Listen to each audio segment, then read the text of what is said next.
Hello. Hello, testing. Hello, hello. Hello.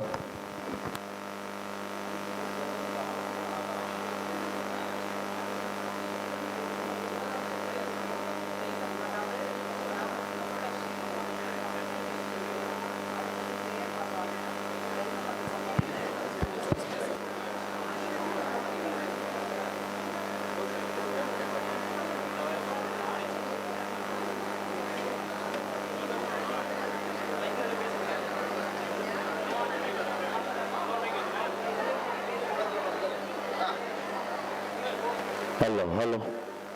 Testing. Hello, hello. Hello, testing. Hello.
Nation building through rural empowerment, innovation, inclusion and integrity, organized by the Department of Commerce, Management and Bank Management. Let us remind ourselves of the sagacious words of Swami Vivekananda. The uplift of the villagers is the only way to the regeneration of the nation. With that spirit, may I invite the college choir to invoke the divine through a prayer that sanctifies this gathering.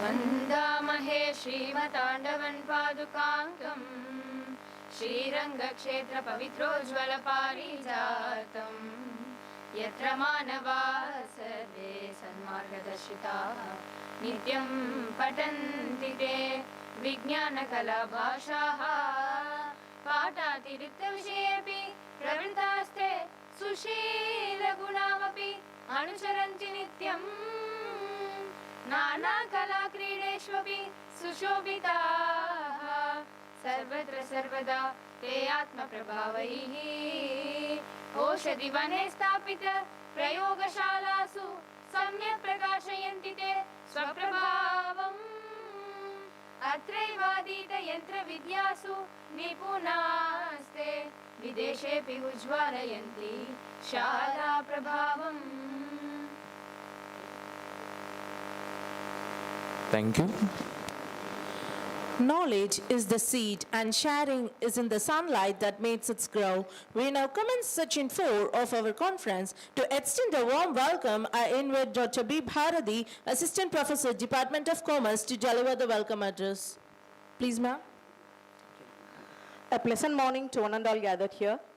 I take it a great pleasure in welcoming you all to the Day 2 of International Conference on Nation Building through Rural Empowerment, Innovation, Inclusion and Integrity, organized by the Departments of Commerce, Management and Bank Management in association with SSS. First and foremost, I welcome our Secretary and Correspondent, Sri C.A. Venkatesh R. for his continuous support. We welcome you, sir. I extend my warm welcome to our beloved principal, Dr. M. Pichaimani, who is a backbone and support in all our endeavors. We wholeheartedly welcome you, sir. It's my distinct honor to extend a warm welcome to our esteemed resource person, CA Dr. Chinsami Ganesan, Chartered Accountant, Partner, CNGSN and Associates, LLP, and Independent Director, Chennai. He is going to cover on the topic, Issues and Challenges in Fintech today. His presence makes this event more special. We wholeheartedly welcome you, sir. It's my privilege to welcome Ms. P. Maithili, Head SSS, Tamil Nadu Chapter. We welcome you, ma'am. I extend my welcome to Senior Vice Principals, Controller of Examinations, IQAC Coordinator, Deans, Heads of various departments, and faculty friends, and the participants from various colleges. Once again, I welcome you all. Thank you. Thank you, ma'am. I now request Dr. J. Arulmani, Assistant Professor, Department of Commerce, to introduce our esteemed resource person. Please, sir. Good morning, everyone. It gives me immense pleasure to introduce our distinguished resource person for today's session, Dr. C.A. Chinnasamy Ganesan, a veteran field of auditing with over 37 years of rich experience. His professional journey as a chartered accountant in 1988, practicing independent until 2005. He then moved in the leadership role, serving as director in audit at Lovelock Leaves, a PVC network firm, for over 6 years, followed by a successful tenure as audit partner at PSR & Co. KPMG network firm for another 6 years. Currently, he is managing partner CNGSN Associates LLP Chartered Accountant. With an expeditional commitment of knowledge sharing, he has presented more than 1,450 papers at the seminars, workshops, and the conference in India and abroad. He has also associated over 80 companies in transitioning in Indian accounting standards and authored several authoritative books, Financial Reporting and Companies Act 2013. He plays a significant role in corporate governance. He is an independent director and the chairman of Audit Committee, Karur Vysya Bank Limited and Blister Microfinance Limited. He also served on the board of Railtel Corporation of India Limited, a main Ratna PSU under the Ministry of Railways. He also much sought after specialized speaker, regularly engaging with the ICAI, ICSI, ICMAI, RBI Staff College, CNAG Regional Training Institute, CAI, FICCI, Institute of Director, Hindustan Chamber of Commerce, MMA, and leading business schools including IIM Bangalore, IIM Lucknow, LIBA, IFMR, and Srimad University. He is not only a seasoned professional, but also a visionary mentor and thought leader in the field of auditing, accounting standards, and financial reporting. Please join me in extending a very warm welcome to our esteemed resource person, Dr. C.A. Chinnaswamy Ganesan. Welcome you, sir. Thank you. Thank you, sir.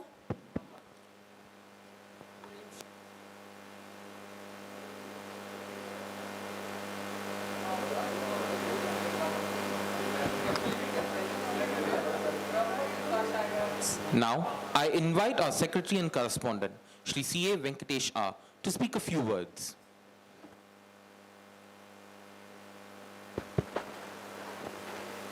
Shrimati Shri Vara Mahadeshikaya Namaha, Shrimati Shri Rangaramanuja Mahadeshikaya Namaha, Shrimati Shri Srinivas Ramanuja Mahadeshikaya Namaha, Shrimati Shri Vedanta Ramanuja Mahadeshikaya Namaha, Vidanayika Sumit Shri Velanda Parabrahmani Namaha. Good morning to all of you. Good morning.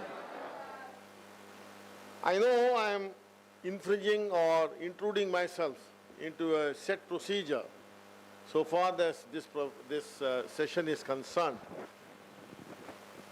But believe me, I am here only because of the very reason that my very close friend for more than 3 decades and a family friend, he is going to address you all. But beyond all that, being a family friend and my very close friend, Dr. Chinnaswamy Ganesan, whom we all regard with very high esteem, I thought I'll just share a few of the personal thoughts about him, which I have had the benefit of in the last 3+ decades. Dr. Chinnaswamy Ganesan started his career as a small chartered accountant, first generation chartered accountant from his family.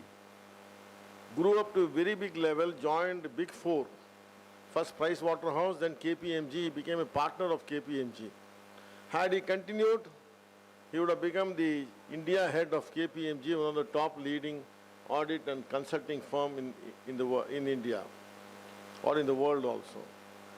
But his passion was that, look, I don't want to be doing my practice driven by budgets and driven by performances. Let me do my practice according to how I wish I should do it. So he resigned from KPMG with a lucrative job as a partner. You know how it should be.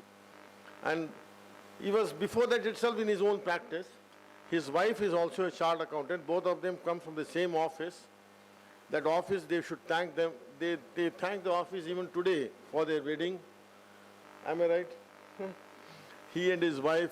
So they were in practice, so he joined back the practice, and now he has his daughter who also completed his CA and joined him in his profession as a partner. So here is a family of 3 chartered accountants, father, mother, and now daughter. Okay. But beyond all that, what you like in Ganesan is he took up one particular subject. There was a lot of debate in those days on accounting standards and merging of accounting and standards in India and international accounting standards.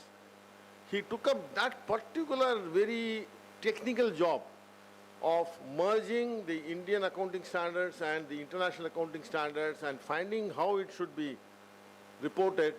It's a very technically high technical job. He took that and did a lot of research in that. And I'm very proud to say that my very close friend, Chinnaswamy Ganesan, is today India's one of the top accounting standard experts.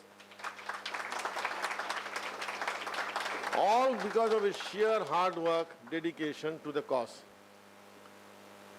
Apart from that, there are some who gain the knowledge and keep it to themselves.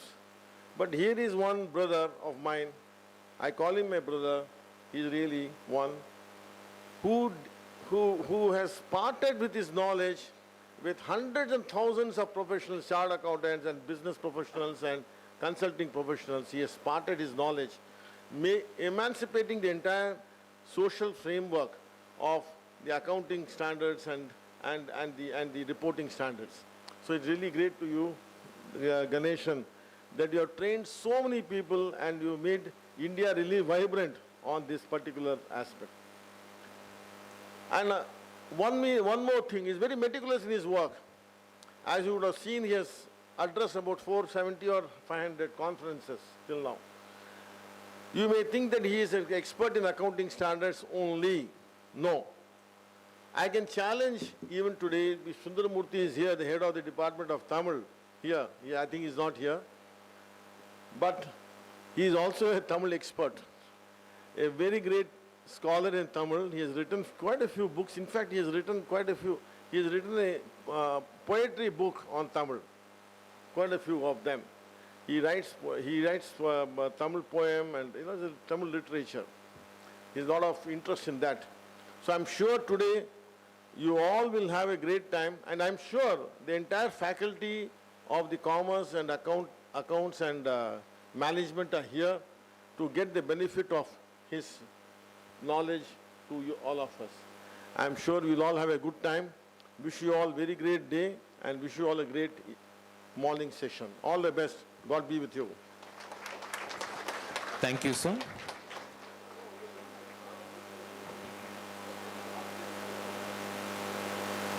It is now the felicitous moment to extend our collective gratitude to the distinguished resource person of this session. May I, with due deference, invite our secretary and correspondent, Shri C.A. Venkatesh R., to graciously honor our esteemed guest with a shawl and a memento, a token not merely of courtesy, but of our profound appreciation.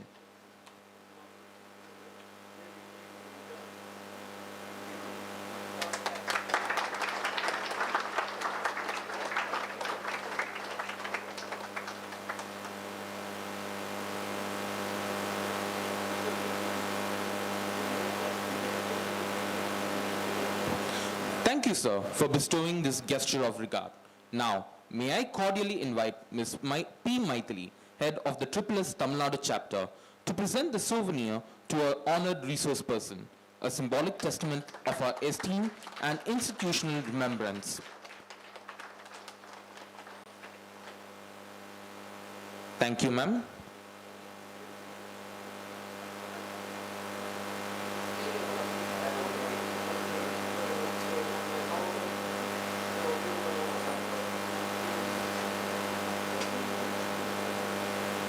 And now, with the stage suitably sanctified, may I, with the utmost respect, invite our resource person to assume the dais and enlighten us with their erudition.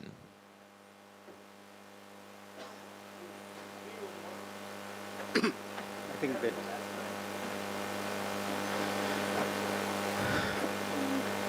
before we go into the technical topic, I'm a little overwhelmed and emotional when your secretary and correspondent, C.A.R. Venkatesh sir, was talking too much about me. I'm not sure whether I'm worth for it, but the blessings and good wishes of people like Venkatesh sir is actually making me where I am standing today. As he mentioned, the reason why I have accepted, in fact, your principal, when he has asked me, I was saying, sir, this entire week, hardly I am going to be in Chennai for 18th, which is a very peak time for my profession. And whether you want me really there, that's what I have asked him. But he said it's an international conference where various college students are coming in. Then I realized that I also started my career in a very small village background. I should say village background. Chidambaram was my native place. And Andavan is where I have actually studied. So how I have experienced during my college days and without any guidance, how we have been trying to come up in life, So if there is an opportunity to share that thoughts with all the students here and the youngsters, it will be of little bit of, I think, satisfaction for myself. That's the way in which I thought that I will come here. In fact, I have pushed Venkatesh sir and your principal to make me to go at 2 o'clock itself to attend another meeting in the evening in Chennai. So first of all, thank you for showing so much of love and affection to me. And this is one area where we are evolving over a period of time. Fintech. So you may ask, what is Fintech? So if I am doing a financial activity manually or in the traditional method, we call it as a financial services, where we merge technology in the financial services, we call that as Fintech. Why your principal might have selected this topic for the benefit of the students is that today, with the technology, the field of finance is completely transforming in a different perspective and going to heights and heights and heights and going up and up and up. And the expectation of the financial services sector is people who have very strong knowledge in finance, but at the same time having a good, or maybe I should use the word, reasonable knowledge on technology, and ensuring that these services are going to everyone. To take a simple example, you will know, previously, ரொம்ப சிம்பிளாக தமிழில் சொல்லணுன்னா, இப்போ நாங்கள் சிட்டியில் போய் ஒரு கடையில் ஒரு பொருள் வாங்குகிறோம் அப்படின்னா, 8 ரூபாய்க்கு ஒரு பொருள் இருக்குது அப்படின்னா 2 ரூபாய்க்கு பிஸ்கெட்டு தான் கிடைக்கும், இல்லைன்னா ஒரு சாக்லேட்டை கையில் கொடுத்துட்டு சேஞ்ச் இல்லைன்றான்.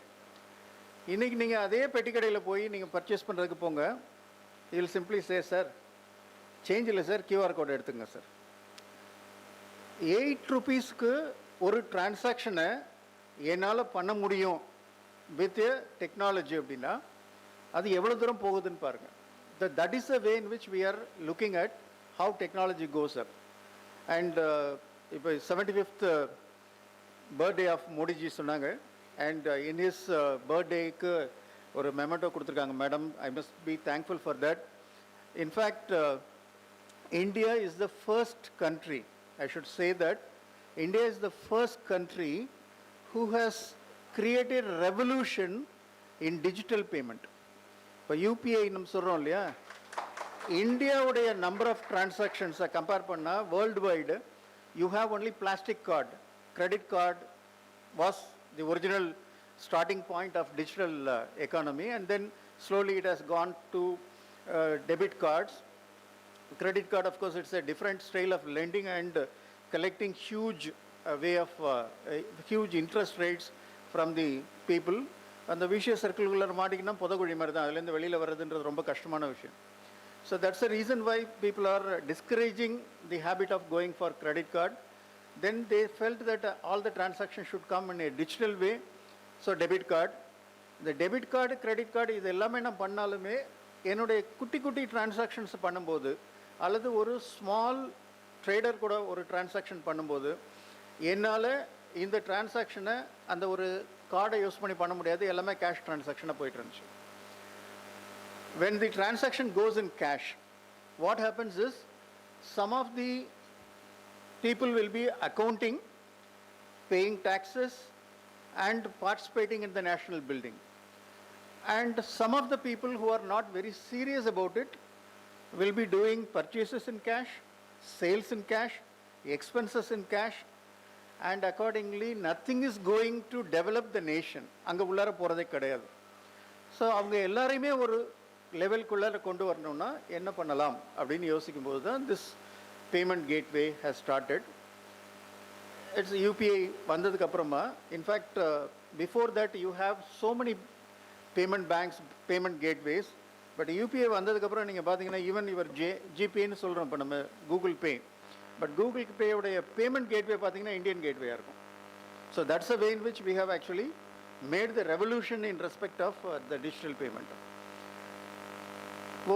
ஒரு இன்னொரு எக்ஸாம்பிள் நான் கொடுக்கணும் அப்படின்னு சொன்னோம்னா, முன்னாடிலாம் இந்த மாதிரி அக்கௌண்ட்டில் டிரான்சாக்ஷன்ஸ் பண்ணுறவங்க they never get caught into the income tax transaction because cashly transaction முடிஞ்சிடும். Do you believe that a person who is selling pani puri has been served a notice by the income tax department and GST department based on the total collection he has made through his digital payment gateway? So நம்ம வந்து என்ன example எடுக்கணும்னாலும் we are going to the foreign country and we say that all your transactions are covered, all your income is covered, ஆட்டோமேட்டிக்காக tax நீங்கள் payment பண்ணிடுவீங்க, உங்கள்கிட்ட ஒரு financial hygiene கிடையாது, இதெல்லாம் முன்னாடி சொல்லிட்டு இருந்தாங்க. இன்றைக்கி அதெல்லாம் வந்து ஜஸ்ட் ஃபார் இப்படி இந்த காதில் வாங்கி அந்த காதில் விடணும். we started teaching the entire world how you have to run in a integrated manner and with integrity, with so much of ethics and values நம்ம சொல்லி கொடுத்துட்டு இருக்கிறோம். ஸோ இதுக்கெல்லாம் வரும்போது what they felt was tracking a transaction through manual activity may not be easiest way. So technology உள்ளார கொண்டு வந்தோம்னா whether it is possible. So நிறைய பேர் இங்கே என்னுடைய ஏஜ் குரூப்பில் இருக்கவங்க, எனக்கு மேலே இருக்கிற ஏஜ் குரூப்பில் இருக்கவங்களுக்குலாம் தெரியும், if somebody is giving a check for my fees, audit fees, செக்கில் கொடுக்குறது லோக்கல் செக்காக இருந்தால் நான் வாங்குவதுக்கு ஓகேன்னுவேன். அவுட் ஸ்டேஷன் செக்காக இருந்தால் பக்கத்து ஊர், இப்போ நான் சென்னையில் இருக்கிறேன்னா தாம்பரத்துலேருந்து ஒருத்தர் அந்த இருக்கிற பேங்க்லேருந்து ஒரு செக்கை கொடுத்தாருன்னா அதை வாங்குறதுக்கு நான் ரொம்ப யோசிப்பேன். ஏன்னா அது கிளியரிங் போயிட்டு எனக்கு கிரெடிட் ஆகிறதுக்கு 21 நாள் ஆகும். அது மாதிரி லோக்கல் செக்கை டெபாசிட் பண்ணேன்னா 5 நாள் ஆகும். இன்றைக்கி நான் ஒரு இடத்துலேருந்து இன்னொரு இடத்துக்கு ஃபண்ட்ஸை மாற்றணும் அப்படின்னா எப்படின்றதுக்குள்ளே முடிஞ்சு போச்சு. அதே சமயத்தில் த ரிஸ்க் இஸ் இப்படின்றதுக்குள்ளே உங்கள் பணத்தை இன்னொருத்தவங்க எடுத்துகிட்டு போகிறதுக்கும் பாசிபிலிட்டி இருக்குது. So this is what we are talking about issues and challenges and what is a way forward. That is the way in which we have structured the entire session.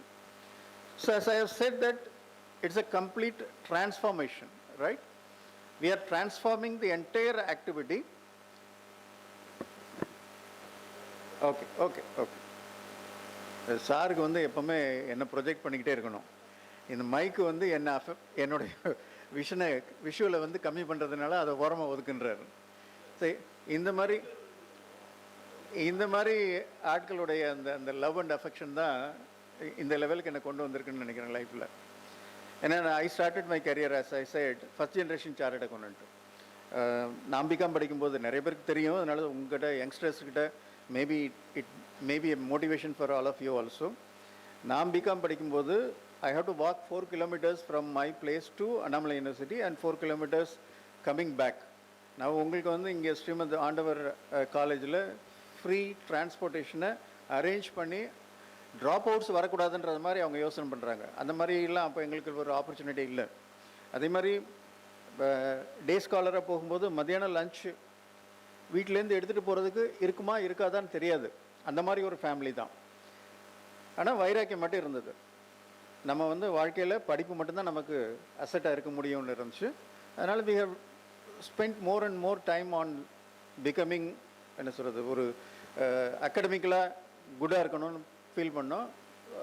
BCom முடித்தேன். அப்புறம் CA இங்கே படிக்கணும்னு சொல்லி சென்னைக்கு வந்தோம். சென்னை வரும்போது என்னோடய auditor தான் சொன்னார், என்னடா உன் பேக்ரவுண்ட் பார்க்கும்போது நீ ப்ராக்டிஸுக்கு போனால் கொஞ்சம் கஷ்டப்படுவேடா, ஏன்னா ஃபஸ்ட்டு 2 to 3 years ரொம்ப கஷ்டப்படுவேன், நான் ஒரு எம்ப்ளாய்மெண்ட் வாங்கி கொடுக்குறேன், நீ போயிரு அப்படின்னாரு. எம்ப்ளாய்மெண்ட் வாங்கி கொடுத்தேன்னா 100 ஆளாக நானும் இருந்திருப்பேன். பட் ஐ செட் இல்லை சார், அந்த 2-3 வருஷம் கஷ்டப்படுறேன், ஏற்கனவே கஷ்டப்பட்டுங்க லைஃப்பில், அது பழகி போச்சு, இன்னும் 2 வருஷம் கஷ்டப்படுறேன் சார் அப்படின்னேன். அந்த 2 வருஷம் கஷ்டப்பட்டதுக்கு அப்புறமா வந்த டெவலப்மெண்ட் எல்லாம் completely different. And Venkatesh sir சொன்ன மாதிரி ஐ ஆல்வேஸ் ஃபீல் தட் என்னுடைய வாட்ஸ்அப் ஸ்டேட்டஸ் கூட பார்த்திங்கன்னா உள்ளுவதெல்லாம் உயர்வுள்ளல் தான் இருக்கும்.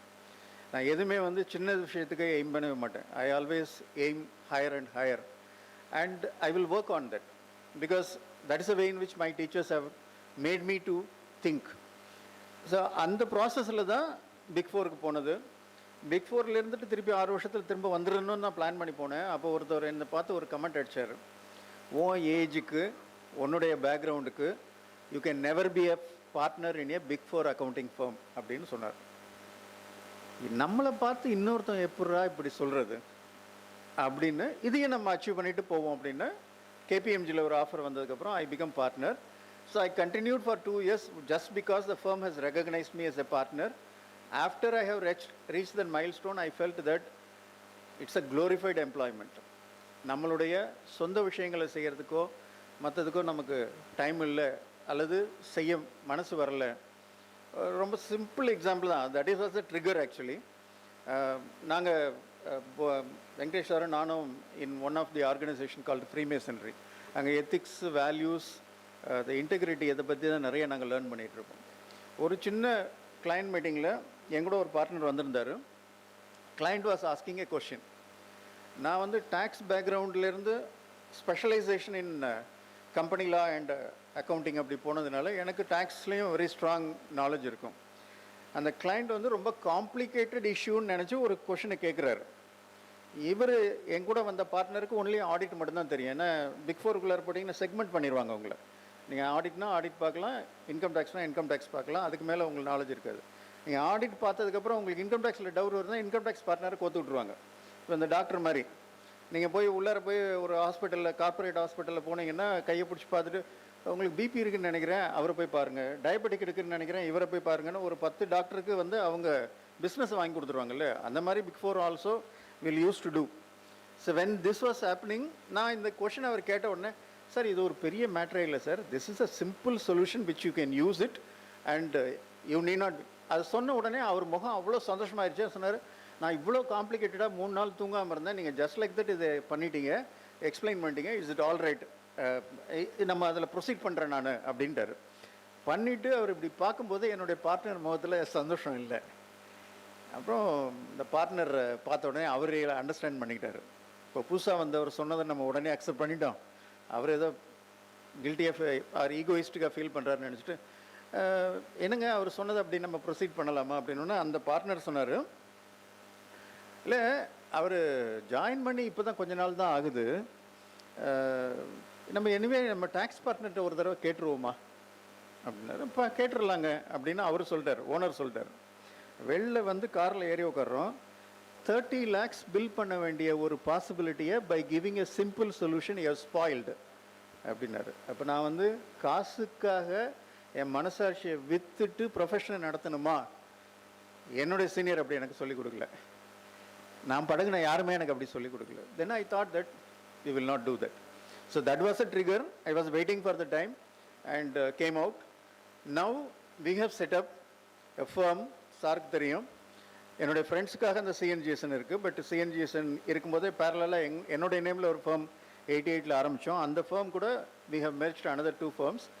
Now we are around 9 partners. We have 65 people. We have 3 branches.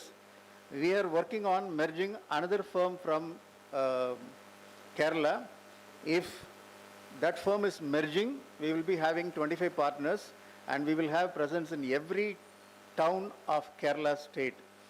And இது ஒன்றும் இல்லை, 2017ல் சார் வந்து பேசிகிட்டு இருக்கும்போது சொன்னாங்க, 2017ல் Modiji has told the same thing. ஏன் இந்தியன் பிக் ஃபோர் இல்லை அப்படின்னு கேட்டாங்க. ஏன் நம்ம கிரியேட் பண்ணக்கூடாதுன்னு அன்றைக்கி நினச்சோம். அது அவ்வளோ சீக்கிரமாக நடக்கலை. ஸ்லோவாக I think that we are moving towards that and we made ourselves. Big four afford பண்ண முடியாது, பட் அதே குவாலிட்டி உனக்கு வேணும் அப்படின்னா நேராக சின்னசாமி கணேசன்ட்ட போ அப்படின்ற மாதிரி we have created a space. That's what sir was trying to say. அதுக்கு மெயின் காரணம் நான் நினைக்கிறது ஒன்று education and dedication in whatever we do. And more important is we are getting updated on a regular basis and remaining relevant. இப்போ நான் என்ன update பண்ணிக்கவே இல்லைன்னா நீங்கள் வந்து கேட்கும்போது நான் என்ன பதில் சொல்லுவேன் உங்களுக்கு? சார் ரெஃபர் பண்ணி சொல்கிறேன் சார், இல்லை நான் எனக்கு தெரிஞ்ச பதிலை சொல்லிடுவேன், ஆனால் it may not be correct answer. So I have to get myself updated on a regular basis. Chartered அக்கௌண்டன்ட்ஸ்க்கு no other alternative, we have to be updated. Whether it's income tax law or company law or GST, we have to get updated ourselves. But with that, if I am keeping quiet, I may not be able to expand. In fact, the idea behind expanding our firm itself, we wanted to create a legacy and give it to youngsters who will run it in a bigger way. That's what the idea. And I have seen that the talents which the youngsters are having on technology is amazing. Even today, if somebody is teaching something, I am ready to learn. That's the way in which I am doing it, because I wanted to be relevant, and because of my relevance, I will be making a command in the market. So if you are remaining relevant, if you are continuously endeavor to enhance your knowledge, you will always remain as a forerunner. பின்னாடி தான் உங்களுக்கு பின்னாடி தான் மற்றவங்க ஓடிட்டு இருப்பாங்க. ஆனால் உங்களுக்கு பின்னாடி மற்றவங்க ஓடணும். ஏன்னா அப்போ தான் நீங்கள் இன்னும் வேகமாக போடுவீங்க. உங்களுக்கு யாருமே இல்லாமல் நீங்கள் மட்டும் ஓடுனா கொஞ்சம் டயர்டாயிருவீங்க, அல்லது கொஞ்சம் சோம்பேறித்தனம் வந்துடும். உங்களுக்கு ஒரு காம்படிஷன் இருக்கணும். அந்த காம்படிஷனை உங்களுக்கு துரத்திட்டு இருக்கணும், நீங்கள் ஓடிக்கிட்டே இருக்கணும். அந்த மாதிரி ரெலவெண்ட்டாக இருக்கணும்னா normal finance sector is not enough. We should think about combining or maybe marrying technology also today. That is the way in which it is happening. I'm an independent director in Karur Bank. அந்த audit கமிட்டியில் நாங்கள் பேசுகிறது அல்லது board of டைரக்டர்ஸில் பேசும்போது budget for technology will be much, much higher than the normal operating cost.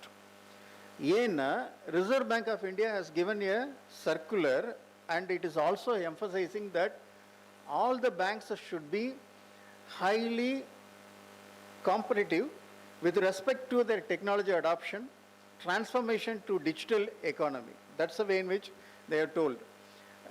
அந்த budget வந்து கம்மியாக இருக்குன்னே கமெண்ட் பண்ணாங்க ரிசர்வ் பேங்க் ஆஃப் இந்தியாவில். Then you will understand, Reserve Bank of India is a central bank, right? The central bank has felt that one of the private sector bank who is doing very good work and they are doing very good business, but there is a lapse in that their part, that their spending on technology is low. அப்படியே ஒரு comment எங்களுக்கு வந்துச்சு. அந்த comment வந்து of course overall comment, when we have actually seen it, our budget was higher than any other private sector bank on technology. But what we have seen is there is a merit in what Reserve Bank of India is saying. When they say financial services sector has to marry technology, whether we have taken the right step or high level of steps on that was a question mark. Okay? On that front, we have set up a separate committee, IT Strategy and Digital Transformation Committee under the Board of Directors, and it is being headed by a person who is from IIT, and he was with ex-HCL, technology person, not chartered accountant, not banker. A technology person is heading that department, and we are also contributing based on our knowledge. இப்போ என்னன்னா அவர் technology சொல்லிடுவார், but அவருக்கு business சொல்லணும்ல, அதுக்கு banker இருப்பாங்க. Business சொன்னால் போதாது, compliance, இப்போ நான் சைபர் கிரைம்னு வருதுன்னா கம்ப்ளைன்ஸை பற்றி பேசணும், அதுக்கு ஒரு லாயர் இருப்பார். கம்ப்ளைன்ஸ் மட்டும் பேசினா போதாது, ப்ரிவெண்ட் பண்ணணும். அந்த மாதிரி ஒரு இன்சிடென்ட் நடக்கிறதுக்கு ஒரு audit perspective or internal control கொண்டு வரணும். ஒரு finance professional or a chartered accountant is required. One chartered accountant is there. That much of importance is actually happening with respect to the financial services sector for the purposes of Fintech. So, if you look at, we are saying 1.4 billion Indians have started interacting with money, which is actually digital money, not regular money. This is the evaluation which you might have seen. Cash transaction, அதுக்கப்புறம் நம்ம cash வேணும்னா ஏடிஎம்மில் போய் draw பண்ணோம். தென் net banking வந்தது, அதுக்கப்புறம் UPI launch ஆச்சு. இப்போ யூபிஐ லான்ச் ஆனதோட நமக்கு அவ்வளோதான் தெரியும். ஃபின்டெக்கில் நாங்கள் என்ன பார்க்குறோன்னா, ஏஐ டெக்னாலஜியை யூஸ் பண்ணி, அல்காரிதமை யூஸ் பண்ணி, ஆர்டிஃபிஷியல் இன்டெலிஜென்ஸ் அல்காரிதம் யூஸ் பண்ணி இன்னும் இந்த ப்ராசஸை எப்படி சிம்பிளிஃபை பண்ணலாம். ஃபார் எக்ஸாம்பிள், இப்போ எங்கள் பேங்க்லேருந்து நான் ஒரு எக்ஸாம்பிள் எடுத்து சொல்கிறேன்னு வச்சுங்களேன். ஒரு டிரான்சாக்ஷன் ஒருத்தர், so when we are talking fintech வந்து ஒன்லி நம்மளுடைய கேஷ் விட்ராயல் இல்லை, நம்ம செலவு மட்டும் இல்லை, even borrowal is also financial services. So ஒரு பேங்க் ஒருத்தவங்களுக்கு லெண்ட் பண்ண போதுனாலும் that is also financial services. When the bank is lending money, it wanted to assess what is the capability or credit worthiness of a borrower, whether the money will come back, principal will come back, whether they will be repaying on time, whether the interest will be collected. All those are the concerns, because based on that only a bank works or a financial institution works, because bank doesn't have its own capital. It has its capital, but also takes deposits from public and pays interest on the deposit. Using the deposit, it is actually giving loans to various borrowers. So we call it as a spread. The rate at which I pay to the fixed deposit holders and the rate at which I can lend in the market. And the ரெண்டுக்கு இருக்கிற difference இருக்குல்ல, அந்த spread தான் has to take care of all my administrative expenses, all my employee costs, and then should result in a profit. இப்போ இதுக்கு வந்து முன்னாடிலாம் நம்மளுக்கு நீங்கள் பார்த்துருப்பீங்க, இப்போ கேள்விப்பட்டிருப்பீங்க, இங்கேருந்து வந்தவர், ஸ்ரீரங்கம்லேருந்து வந்தவர், என்னுடைய ஒரு ரொம்ப மனசுக்கு நெருக்கமான ஒரு எழுத்தாளர் சுஜாதா. அவர் ஒரு ஒரு தமிழ் சிறுகதையில் எழுதியிருப்பார். அவருடைய பாயிண்ட் ஆஃப் வியூவில் அது அந்த டைமில், ஏன்னா that was the mentality. Even at that point in time even I was like that only. ஒரு ரிட்டையர்ட் பர்சன் பேங்க்குக்கு போய் 10 ரூபா ட்ரா பண்ணிட்டு வருவார். வாரத்துக்கு ஒரு தடவை போவார். ஏன்ப்பா அந்த 10 ரூபா ட்ரா பண்ணுறதுக்காக அங்கே போகிறேன், இனி ஆட்டோவுக்கு செலவு பண்ணி நீ போயிட்டு வர்றது, உன்னுடைய டைம் இதெல்லாம் பார்க்கும்போது இது ஒர்த்தே இல்லையே, ஏன் இது போயிட்டு வரேன்னு. இல்லை, I wanted to meet people.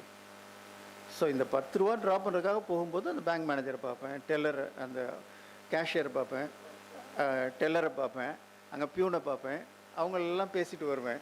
So என்னுடைய லைஃப் வந்து இந்த 10 ரூபாயில் நிற்கலை, அது ஒரு பெரிய ஃபேமிலியாக வளருது அப்படின்னாங்க. That is what our cash எராலாம். நம்ம ஒரு செக்கு கையில் வச்சுருந்தோம்னா அந்த செக்கை என்கேஷ் பண்ணுறதுக்குள்ளார நமக்கு நிமிந்துடும். அதான் அக்கௌண்ட் பேயின்னு ஒன்று மார்க் பண்ணி விட்டோம்னு வச்சுக்கோங்க, அது அக்கௌண்ட்டில் போட்டு தான் வாங்கணும் அப்படின்னு இருக்கும். ஸ்பெசிமென் சிக்னேச்சர் எடுத்து இப்படி வெரிஃபை பண்ணுவாங்க. அந்த ஸ்பெசிமென் சிக்னேச்சரில் நம்ம ஃபார் எக்ஸாம்பிள் அக்கௌண்ட் ஓப்பன் பண்ண 3 வருஷத்துக்கு முன்னாடி ஒரு கையெழுத்து போட்டிருப்போம். இப்போ நம்ம கையெழுத்து நம்மளே ப்ரில்லியண்ட்டாக பண்ணுறோன்னு கொஞ்சம் மாற்றிருப்போம். செக்கு சார் ஸ்பெசிமென் சிக்னேச்சர் டேலி ஆகலை சார் அப்படின்னு நிறுத்தி வைப்பாங்க. All these was that old era which we were talking about. A transaction initiate ஆகி கம்ப்ளீட் ஆகிறதுக்கு it took so much of time. Then ஒரு ஆள் வந்து கேஷியர் டோக்கன் கொடுத்து கேஷை கொடுத்து கவுண்ட் பண்ணி வாங்கி இதெல்லாம் வேண்டாம். we will have automatic teller machine. இப்போது கார்டை போடு, பணத்தை எடுத்துகிட்டு போய்கிட்டே இரு. இல்லையா, செக்கை டெபாசிட் பண்ணுறியா, we will accept that deposit also, we will collect it and give it to a credit. இந்த ஏடிஎம் ப்ராசஸ் வந்தது automated process. It is not artificial intelligence. It is not working on any algorithm. It is a set of rules. And the rules க்கு மட்டும் அது behave பண்ணும். That is what we have done. The ATM. அதுக்கப்புறம் என்ன feel பண்ணாங்க, இந்த கிளியரிங்லாம் பண்ணுறதுக்கு பதிலாக ஏன் நம்ம இன்டர்நெட் ரெவல்யூஷன் வந்துருச்சு, why can't we use the internet revolution and online clearing of the transaction பண்ணக்கூடாதான்னு வரும்போது தான் நெட் பேங்கிங் ஆக்டிவிட்டீஸ் வந்துட்டு ரியல் டைம் ட்ரான்ஸ்ஃபர்ஸ் ஆர்டிஜிஎஸ் எல்லாம் அதுக்குள்ளார தான் உள்ளார வந்தது. Then people found that every transaction I need cash. இந்த கேஷை வந்து நம்ம எப்பவுமே கையில் வச்சுக்கிட்டு இருக்கிறது பண்ண முடியுமா? Not possible. இன்ஃபேக்ட் சில வித்தியாசமான funny circumstances also happens in life. பெங்களூர்லேருந்து ஒரு பொண்ணு வந்தது. தி யங்ஸ்டர்ஸோட mind set why the revolution has ஹேப்பன்ட்னு. She is a doctor. Maybe around 32 years old இருக்கும். 32 இயர்ஸ்ன்றதை நான் யங்ஸ்டர்னு எடுத்துக்கிறேன், ஏன்னா அப்போ தான் நானும் யங்குன்னு சொல்ல முடியும். ஓகே, ஸோ அவள் வந்து she wanted to attend an international conference in A medical university. எங்கள் வீட்டில் வந்து தங்கியிருந்தா, காலையில் கிளம்பி போகிறா. எர்லி மார்னிங் அவளுக்கு வந்து ஆட்டோ கேப் புக் பண்ணுறோம். கேப் புக் பண்ணோடனே கிளம்பும் போது என் ஒய்ஃப் கேட்டாங்க, ஏய் எர்லி மார்னிங் போகிற, சேஞ்ச் வச்சுருக்கியான்னு. ஏன்னா நம்ம 500 ரூபா நோட்டை கொடுத்தோம்னா அவன் இல்லைன்னு சொன்னான்னா என்ன பண்ணுறது? ஏன்னா போகிற அந்த காலேஜோடைய conference was happening in a remote area, அங்கே கேஷ் சேஞ்ச் எல்லாம் கிடைக்காது அப்படின்னு. நாங்கள் கேட்டது சேஞ்ச் வச்சுருக்கியான்னு. I don't take my wallet aunty அப்படின்னா என்ன அர்த்தம்? பர்ஸு கிடையாது, ஒன்றும் கிடையாது. என்ன வச்சுருக்கேன்னு? மை ஃபோன் இஸ் தேர்னா, I will make the payment through the phone. அடிப்பாவி, ஃபோனை எடுத்துகிட்டு போகிற, அங்கே உன்னுடைய நெட்ஒர்க் ஒர்க் பண்ணலைன்னா என்ன பண்ணுவேன்?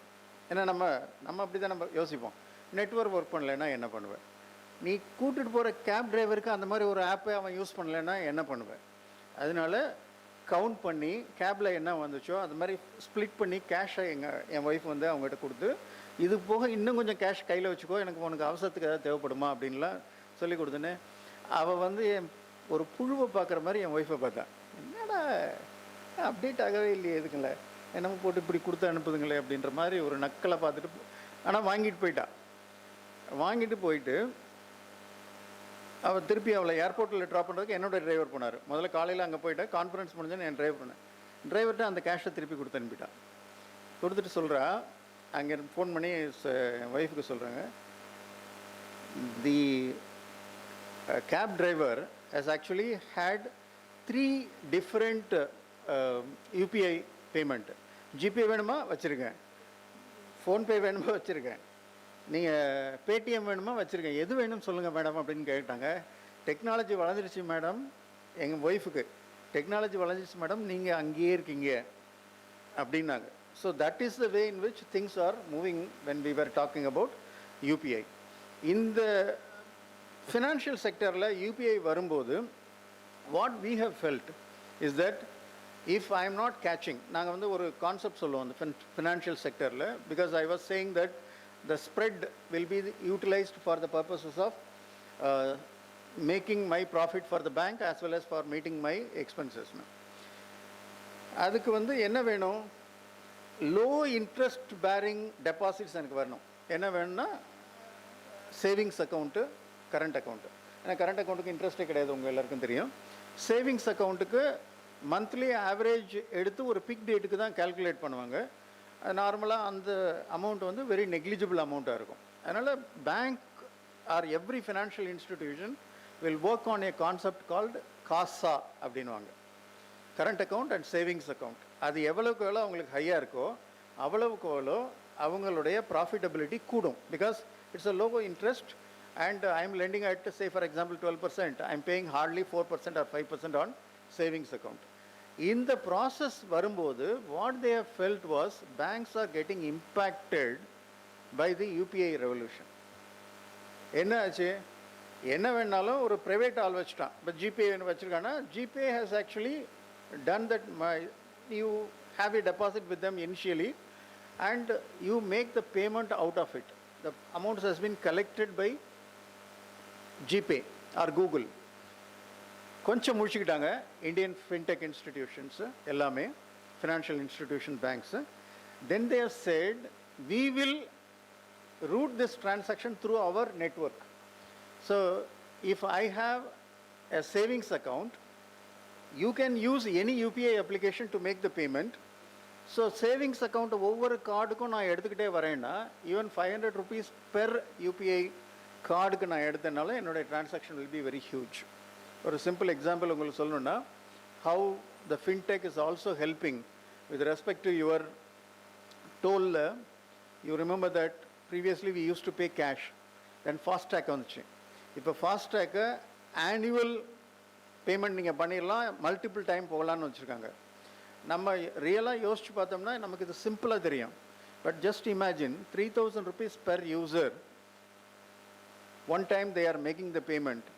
இன் advance the entire money is collected from billions of users available for infrastructure development, and no interest is being paid. That is what the fintech is working on. So now lending ku varumbodhu, my worry is as a financial institution or a bank, when I am lending, that should not go bad or non-performing asset na naanga technologically use pandra vaartha, it should not go bad. I should be regularly collecting the installment, they should be paying interest also on a regular basis, so that I can circulate that money to give another loan to another borrower. That is the logic. இப்போ அந்த ஒரு particular person இப்படி தான் behave பண்ணுவான்னு எப்படி என்னால் கண்டுபிடிக்க முடியும்? நம்பிக்கை தான். இவர் நல்லவர் சார், வல்லவர் சார்னு யாராவது ஒருத்தவங்க கொண்டு சொல்லன்னா அவரை நம்பி நம்ம கொடுப்போம். அந்த நல்லவர் வல்லவர்னு சொன்னவரே நல்லவர் இல்லைன்னு வச்சுக்குவோம். What will happen?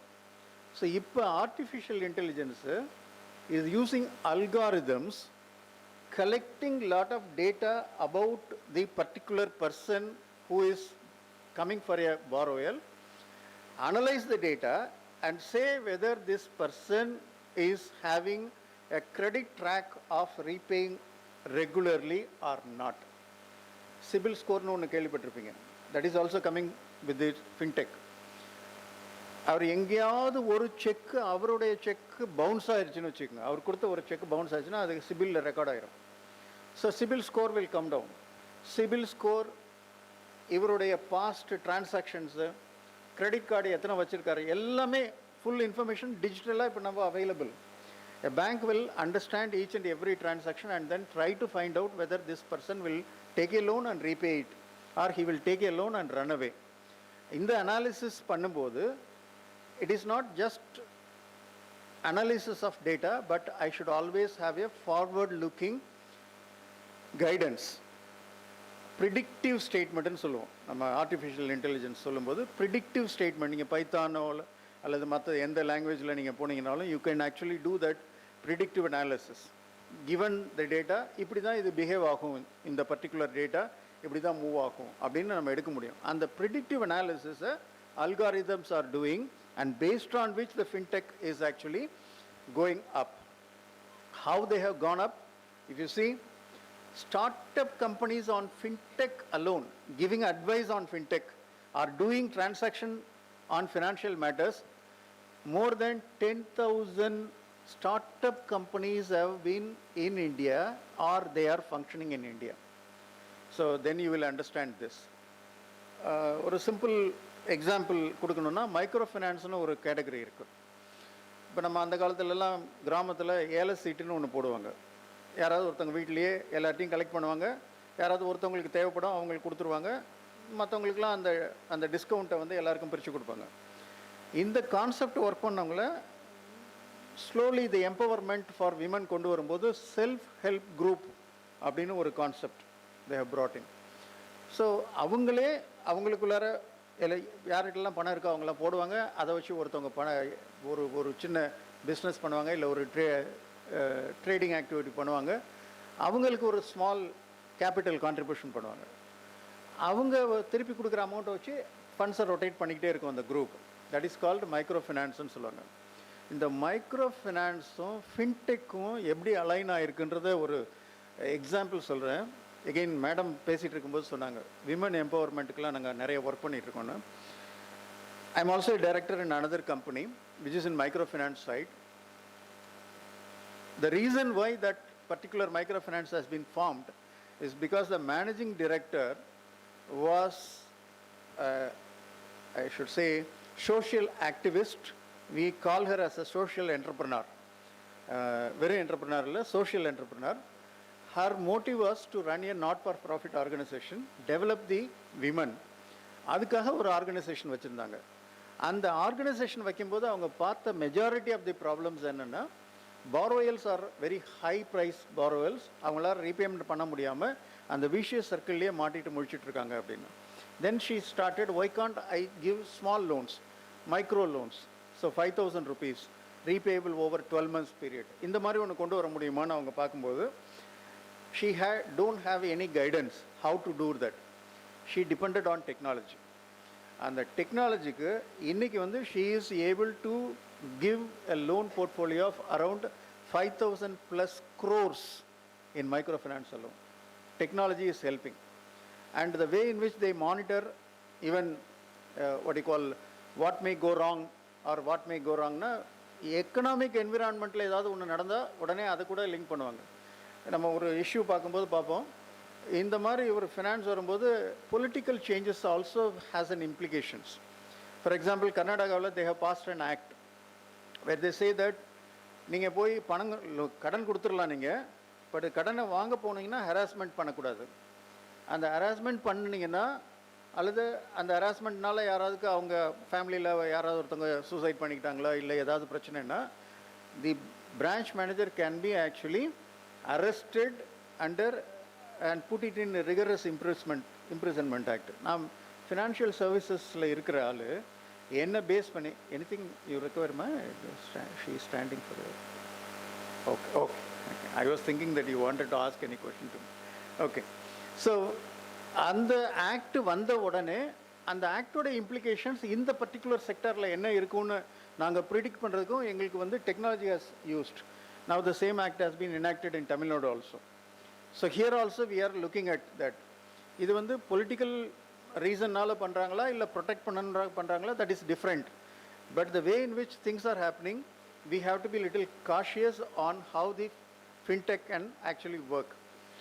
150 billion market value is what is present scenario.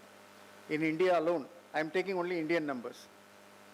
So these are all the areas where we were talking about. So just simply don't think that payment பண்றதுக்கு மட்டும்தான் fintech அப்படின்னு நினைக்காதீங்க. இப்போ பேமெண்ட் எடுத்தீங்கன்னா UPI இருக்கு, wallets இருக்கு, payment gateway இருக்கு. That is, all those things are there. But lending also, digital lending. BNPL, anybody has an idea about what is BNPL? ரொம்ப நாள் நான் வந்து அந்த ஃபினான்ஷியல் இன்ஸ்டிடியூஷனுக்குள்ளார போகிற வரைக்கும் நானும் நினச்சிட்டு இருந்தது பேலன்ஸ் ஷீட் அண்ட் P&L போல இருக்குது. அதை ஷார்ட் ஃபார்மில் BNPLனு போடுறாங்க. இல்லை அப்படின்னு தான் நான் நினச்சிட்டு இருந்தேன் நிறையா. பட் இது என்னென்னா buy now pay later. So நீங்கள் ஒரு ரீட்டைல் ஷாப்புக்கு போனால் ஒரு ஃப்ரிட்ஜ் வாங்கணும்னு நினைக்கிறீங்கன்னா ₹1 கொடுத்துருங்க, ஈக்குவல் இன்ஸ்டால்மெண்ட் 12 மாதத்துக்கு 24 மாதத்துக்கு போட்டுடலாம். பஜாஜ் ஃபின்சர்வ் கொடுக்குது, இந்த கம்பெனி கொடுக்குது, இவங்க இந்த ரேட்டு கொடுக்குறாங்கன்னு.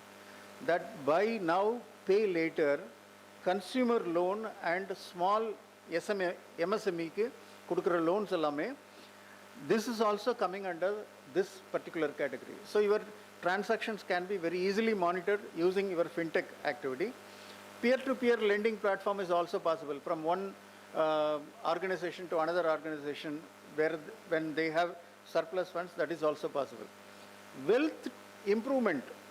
For example, I wanted to invest in some shares.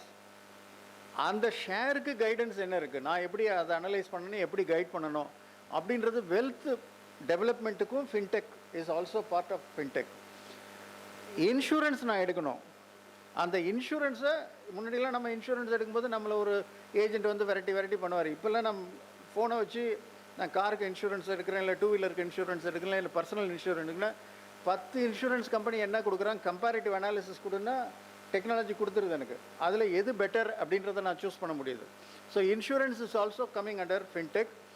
And regulatory relating to financial services, and the compliance is also getting automated. And as a financial institution, I have to governed by the Reserve Bank of India rules. And the compliance correct na pannirukana illaiyan paakradhukume, this is coming into that category. So UPI success story, I have told that this is the world's largest real-time payment system developed by India. So we are so proud of that particular situation. So we have a lot of examples of who are all in the landscape for your fintech, payment gateway lending wealth tech. I'm just giving small examples, but you will have so many people who are in that particular field on that particular area.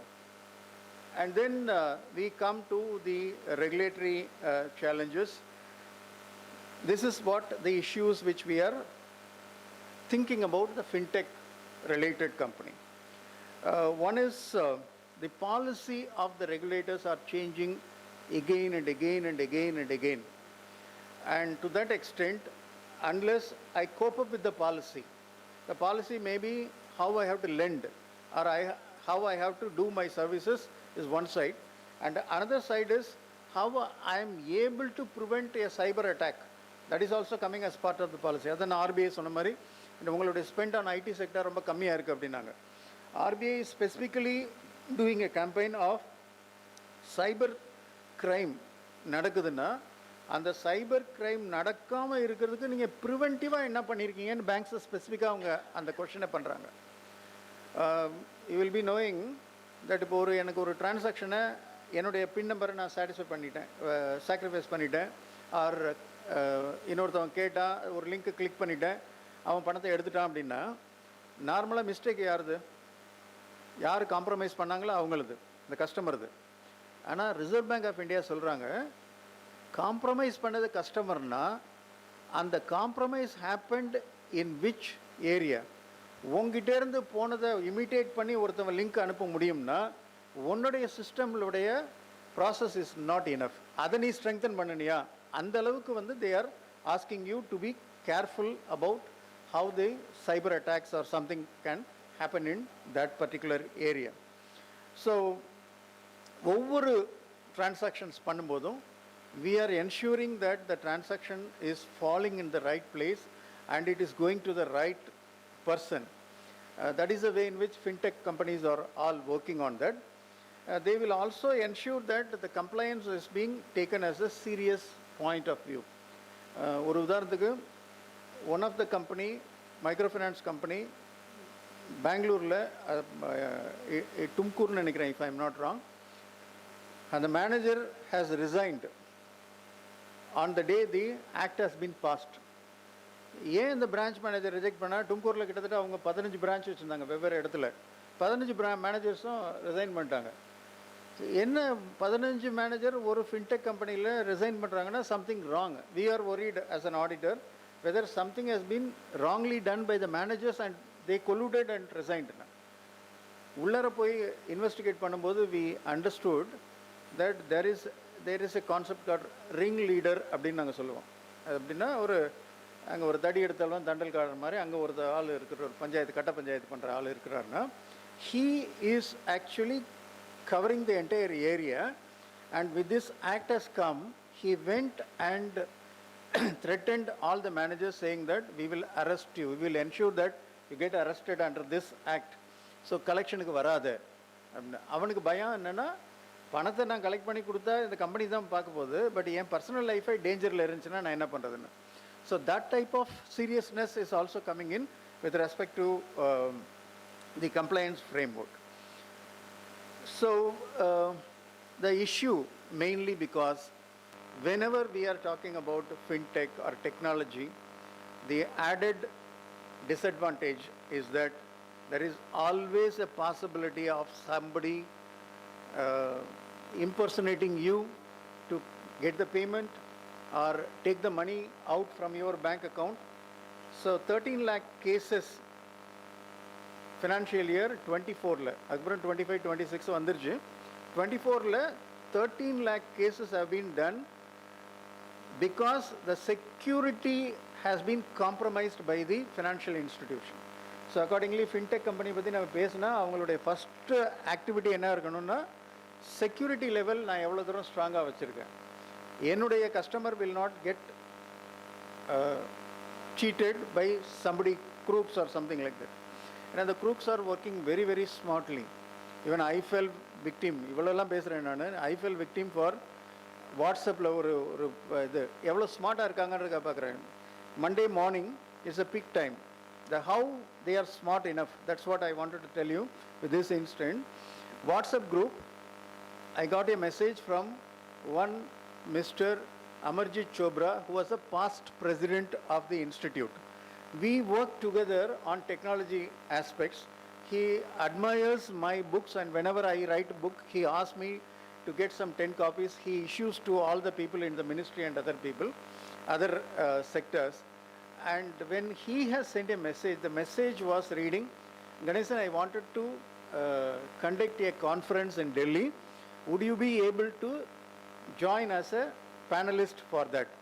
So naturally, when a past president is asking, a known person is asking, he'll say yes. I said yes. So immediately he has sent another message, then click this link and update your details. I clicked the link.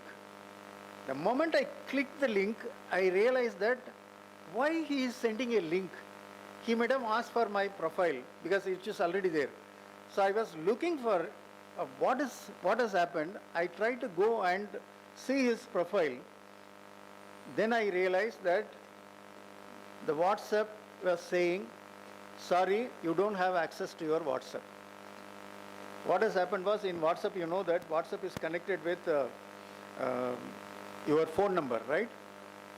When I have clicked the link, the other person has actually sent a request to WhatsApp, change the WhatsApp to another number. So automatically it has gone, my WhatsApp control has gone to another number. And from that another number, he could access all the information which I am having, including all the group members. He started sending to every group, saying that I have a problem, I need some quick money, and I will repay it in another 1 hour's time, like that. He started sending. Yeah, he has also received, and somebody has felt that I am seriously in trouble. So they called me, fortunately. And the moment I realized, because I was also an information systems auditor, the moment I realized, immediately I sent through my other group members that my WhatsApp has been hacked. I set a complaint, etc. They said it will be released only after 15 days. 15 days, the damage should be stopped. But see the smartness. The time where he has chosen is 10 o'clock on Monday morning, where I will be rushing to the office, working on the office time. I may not be applying my mind. The message which has come to me is from one of my contact, known contact, and the subject he has chosen is also relating to a conference and not asking for any money, asking me to click. That means what he is doing, he has already hacked. Then only I realized that Amarjit Chopra's account has been already hacked. He got that connect. He has gone through the entire history of the WhatsApp discussions and found out that he is regularly talking to me on making a conference. Make me to feel that only he is sending. He asked me to click for being a panelist on the this thing. So this is the smartness in which the people are acting. And very recently, another thing which has happened, hardly 3-4 days back, one of my friends' WhatsApp account has been hacked the similar way. He has done something which he is not accepting that he has done that, but his account has been hacked. The moment we received the call, we know the message, we know pretty well this is account has been hacked. He asked for money. Then I said, sir, I understand your problem. Can you come in video call? He said, no, only text. Then said, sorry, sir, if you are not coming in video call, it's very difficult for me to ascertain this. Then he said, I don't want your money. He finished that. Then I cautioned the group. When I cautioned the group, I put the message in the group. This fellow has become the administrator of the group because the account which he hacked is the administrator of the WhatsApp group. He deleted my message. The moment he has deleted, I saw who is the other administrator. One more person was there. I said, sir, please remove this person. I think there is some problem. He removed it. In the evening, another group member in the same group is sending a message. Good that you have acted and the administrator has also acted very quickly. Our group has been saved. In another group, the same person was there in another group as administrator. He removed all the administrators and he is the only person and he is not allowing anybody to go. That much of smartness is happening in cyber crime. And unless the fintech companies are able to corner that particular activity, it's very difficult to do it. So how we can actually ensure that data privacy and security crisis? One is enforcing Data Protection Act and what are the various activities. Cyber audit can also be done to ensure what is the lapses which you are having. And you have the concept called ethical hackers. You allow the ethical hackers and say, find out how, in movies also it has come very recently. Whenever a police officer is a hero, he uses some ethical hacker to hack and get into that. A lot of good movies have also come. In that, ethical hackers, they will penetrate into your system, try to go into that and find out at what point in time you are breaking in, your controls are breaking in. Then they will give the feedback based on which the updates will happen. So that cyber crime or ethical hackers and cyber audit will give you the areas where it is possible. And of course, the moment one fraud has happened, now it is going to a centralized data bank of the fintech companies. So everyone will immediately understand that. For example, cyber arrest, you might have heard about it, right? Somebody is saying that your item, so you have received some courier through airways and that is actually customs have found out that there is a drugs which is there. So you will be arrested, you should not use your phone, you should not contact anybody. Video call, there will be a police officer, customs officer who will be interacting you and asking you to pay the penalty to come out of it. All those things, 3 days, 4 days, people have been held under arrest digital arrest. Government has understood the moment one case has come out, everybody has been knowing now what is digital arrest. If somebody is really wanted me to arrest digitally also, I will say, hey, papa, உன்னை பற்றி தெரியும் நீ fraud தான்ப்பா, அவன் உண்மையிலே police ஆஃபீஸராக இருந்தாலும் நான் ஃப்ராடுன்னு தான் சொல்லுவேன். அந்த அளவுக்கு we have, our knowledge has increased because of the centralized system which we are talking about. So when we were talking about this path forward or where we wanted to go, what is the guidelines required for digital lending? What is the way in which the credit scoring has to happen? That is what they are talking about, the predictive model and other things. And the most important thing is grievance. If there is a grievance, how you are addressing the grievance, because human face is no more when you are having a digital transaction. So if you wanted to take any help, they will simply say that you go to press this button, this button, this button. At one point in time, your mobile phone itself will not have that button, right? So much of activity will happen, but you will not get the benefit. The human face is not there. But grievance system also has to be given very, very significant impact. That is the way in which the fintech companies are working on. But the biggest thing which has happened was the digital transformation has not happened only in the cities, it moved to rural. So nowadays, I need not worry about traveling without a wallet like what that girl has done. I need not even worry about traveling without a wallet. I can go with my mobile phone and I can use it, provided only one thing which has happened for me. I was having my debit card, I was having my cash to some extent, I was also having my phone application. I went to Amritsar.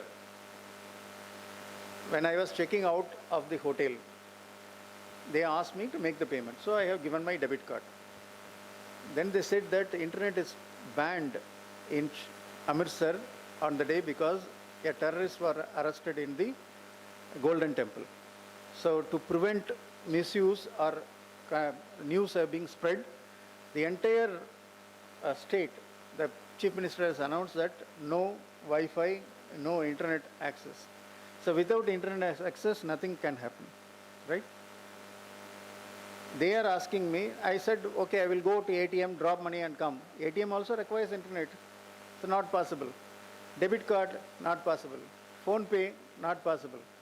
So finally we have come to a situation where we have to use cash to settle that. Unfortunately, I was having a very minimal cash. I called the organizer and said, this is the problem. He brought me cash. And in fact, he has given excess cash to say, sir, up to the time you are crossing Punjab and Chandigarh, you better use this cash. I said, it's not required because I'm going by airlines. That is where it happens. And the rural economy has dramatically moved into the digital side. Fintech companies are working on that more and more. The technology has gone into that. So a lot of digital literacy has to come in. Voice-based banking can also happen, and you can actually help them in doing it. So there are some crises with respect to the infrastructure and funding challenges. It requires a huge investment. It cannot be done by everyone. And accordingly, aligning with already who is having the establishment is a better way of looking into that to go for it. Human cost will come down because it's coming it. But what will happen is there is a possibility of a lot of issues like consumer protection, ethics, like this acts which has come in, could result in a problem for the fintech companies, and they are actually making that also in their risk assessment before making any lending on this policy. And you might have also heard that there is a aggressive recovery process being adopted by Chinese companies, where they have actually used some apps to give smaller loans and then say that you have not repaid and the interest rate goes on multiplying.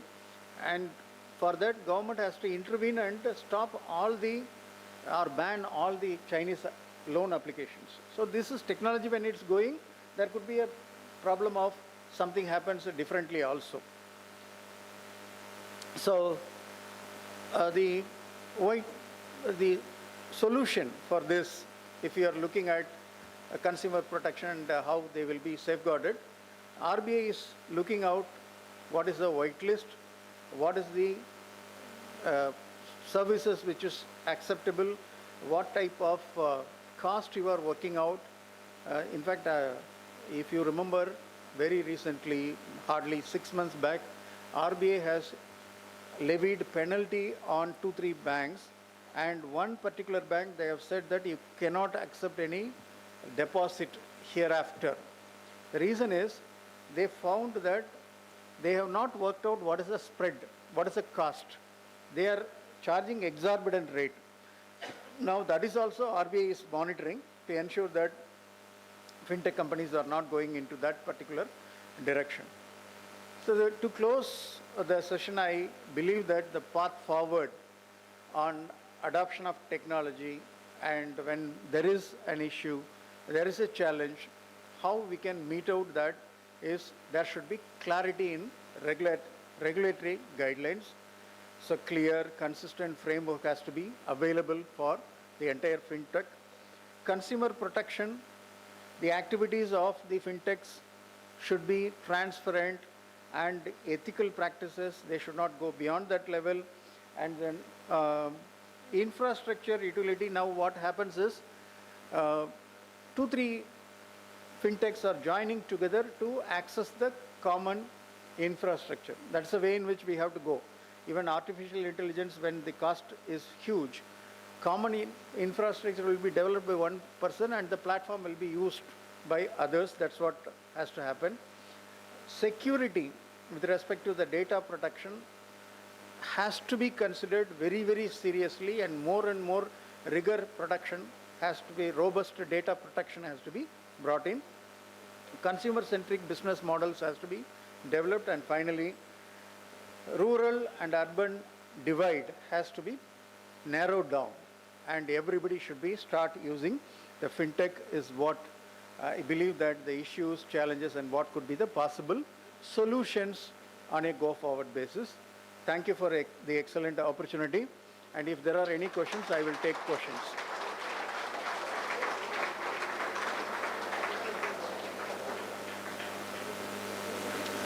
If there are any questions, I will take 1 or 2 questions and then leave it to the moderator.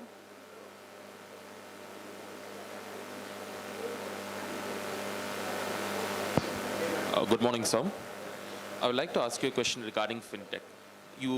It was a great speech to hear from you, from a person who has done very good things in their field. Now, I wanted to ask you a question regarding fintech. Now, we have already seen in the last few... Can we have a little bit of silence, please? So that the question will be in your mind also, but you are not asking, he is asking. Yeah, please. In the last few years, we have seen a great rise in fintech, as you said, through the introduction of BEAM and UPIs. What other trends can we expect to see in the future with the rise of AI on one hand and the rise of UPIs being globally accepted, at least setting the laying foundation stones for it? What other trends can we expect in Indian fintech solutions? Okay.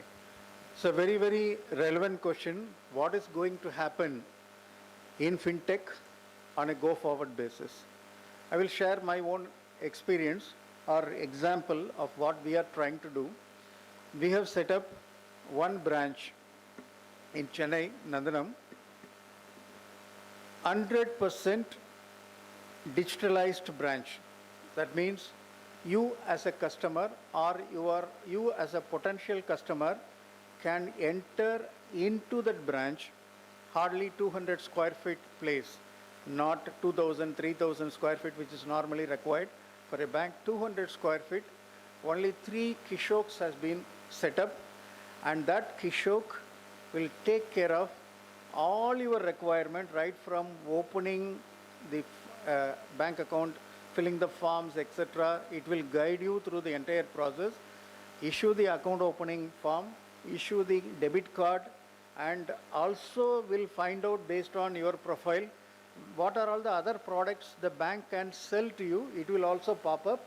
And if you have selected any product for getting a loan or something like that, it will assess based on the CIBIL score and sanction the loan immediately.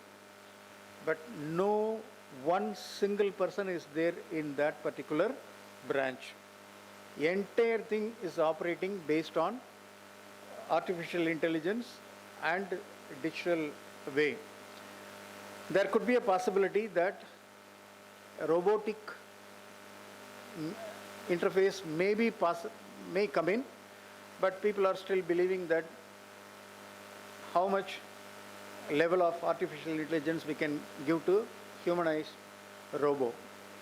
But what we have seen in your Yandran or your Robot 2.0 will be coming in Fintech also. And you remember that in one of the joke they have sent, a person was ordering a particular item in a food service is also Fintech, because the settlement is happening through that. Everybody is merging together. Right? When he is trying to order a pizza, it says that, sorry, this pizza may not be suitable for your health conditions. He irritated, he said, what do you know about my health condition? Based on 3 days before you visited so-and-so doctor, and this is your blood pressure level, this is your cholesterol level, this is your sugar level, and accordingly I prescribe to go for simple vegetable rather than going to the pizza. And he was saying that, no, I never visited the doctor. He said, the doctor, how much time you have spent and how much money you have paid to the doctor as the fee using your so-and-so debit card, etc. The thing, data collection is becoming more and more robust, and everybody interact. It goes to a common interface, and accordingly the Fintech will go for a complete revolution. At one point in time, this is what I was mentioning. Now we were using mobile phone. Now we are working on algorithms where voice will be recognized and the transaction will be initiated. In mobile phone now we are having that. Call so-and-so, it calls, right? A business transaction can be enacted, and there will not be any OTPs and other things which will be coming in. Everything will be taken care. That is the way in which the algorithms will start working. It's a futuristic. Maybe you will be seeing in your generation, or your next generation will see that, which may happen. Yeah. Any other questions? Okay. Good morning, sir. I am T. Bhavani Sri, first year.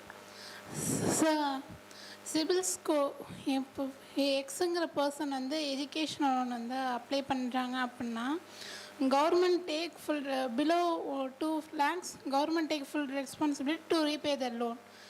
Then why should bank, அவங்களுக்கு வந்து CIBIL score is below 260, then why should bank check their CIBIL score, sir? Okay.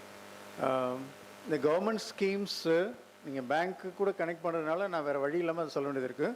Government schemes வரும்போது there are political reasons why they have to talk about certain schemes. See, for example, PMRY scheme or Prime Minister's this yojana, that yojana, etc. Those schemes or Chief Minister's this fund, that fund, etc. Or maybe a idea is good to ensure that infrastructure and other developments are happening properly, even in the rural sector. But at the same time, there is a problem for the financial. Please. The problem for the fintech companies are, they are worried about what is the rule of the government. I will share that example. One of the political party, when they were contesting in the election, in their campaign, the manifesto, they have said that all gold loans below 2 pounds, 2 sovereigns, will be totally written off.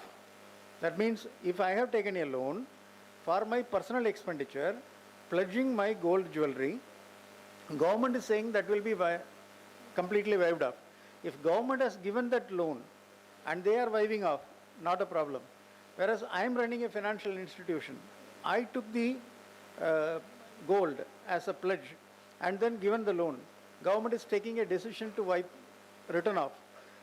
And accordingly, the mindset of the borrowers are also changing to some extent, saying that I can take this loan, திருப்பி கட்ட வேண்டிய லோனே கிடையாது, எல்லாரும் schematic loans கொடுத்தாலே திருப்பி கட்ட வேண்டிய loan இல்லைன்ற மாதிரி மைண்ட் செட்டு க்ரியேட் பண்ணிட்டாங்க. அதனால தான் bankers are worried, financial institutions are worried whether I have to give this loan or not. But having said that, government is fixing it as a, what I should say, this is your target to have this much of loan to this particular priority sector. So that is the way in which the policy makers and the fintech companies has to work together, no other alternative. So knowingly they have to give the loan again. திருப்பி வராதுன்னு சொன்னால் கூட நான் அந்த loan கொடுக்குற மாதிரி இருக்கும். ஒரு உதாரணத்துக்கு இப்போ போன எலெக்ஷன் வரும்போது one of the directions, written directions வராது, இது எதுவுமே இன்ஃபார்மல் டிரெக்ஷன்ஸ் வரும். இந்தியன் பேங்கர்ஸ் அசோசியேஷனோ அல்லது ஃபினான்ஷியல் இன்ஸ்டிடியூஷன்ஸ் அவங்களுடைய ஆர்கனைசேஷனுக்கோ என்ன வரும்னா, the government has fixed 2,500 crores for your bank to give on this particular scheme. அந்த 2,500 கோடி ரூபா வராது, திரும்ப கொடுத்துருவேன், லோன் கொடுக்கணும், ஆனால் திரும்ப வராது. கவர்மெண்ட் வந்து பாலிசியில் எப்படி சொல்லுவாங்கன்னா, we are going to have this scheme அப்படின்வாங்க. ஸோ இது ஒழுங்காக கொடுப்பாங்கன்ற நம்பிக்கையில் government announces. But unfortunately the middleman and other people have created an image that இந்த லோனு கவர்மெண்ட் சும்மா தான்ப்பா கொடுக்குது, அதனால் நீ பேங்க் கட்ட வேண்டாம், 1000 ரூபா நீ லோன் வாங்கினா எனக்கு 200 ரூபா கூட நான் வாங்கி கொடுத்துட்றேன், இப்படி தான் போயிட்டுருக்கிறதுனால தான் இந்த பேங்கிங் செக்டர் அண்ட் ஃபின்டெக் சைடில் இந்த மாதிரி ஸ்கீமேட்டிக் லோன்னா கொஞ்சம் பயம் இருக்குது. பட் நேச்சுரலி பயம் இருந்தாலும் because of the regulators requirement it has to be given. Okay, that thank you very much once again for making it interactive. And over to you, sir. We are deeply grateful to you, sir, for your enlightening session on fintech, a subject that is so relevant in today's digital era, which has opened our minds to the opportunities and challenges in this ever-evolving domain. Your perspectives have given us fresh clarity and direction. Once again, thanks a lot, sir.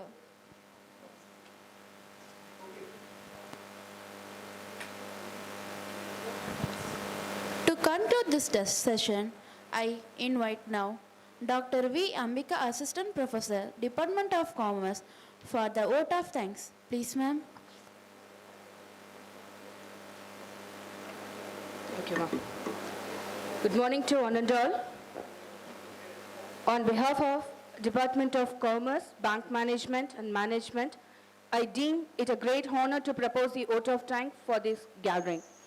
First and foremost, I extend my heartfelt gratitude to our esteemed resource person, CA Dr. Chinnasamy Ganesan, Chartered Accountant, Partner, CNGSN, Associate LLP, and Independent Director, KVB, Chennai, for his thought-provoking and insightful lecture on issues and challenges in fintech. Sir, your rich knowledge and practical perspective have provided us with a deeper understanding of integration of modern digital technology into financial services.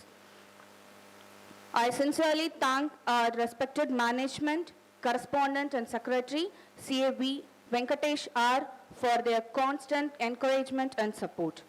My profound gratitude also goes to our beloved principal, Dr. M. Pichaimani, for his inspiring leadership and guidance, which have made this event a grand success. I would also like to acknowledge the invaluable contribution of our senior vice principals, deans, IQAC coordinator, head of the various departments, and my dear faculty colleagues for their unwearying support and collaborations.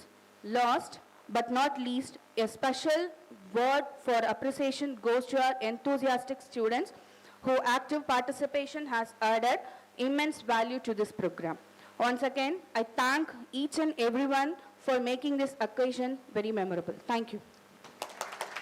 Thank you, ma'am.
hand in hand with integrity. With that inspiring thought, we now move into the session 5 of our international conference. To begin this session, I invite Dr. S. Tanigemani, Assistant Professor, Department of Commerce, to deliver the welcome address. Please, sir.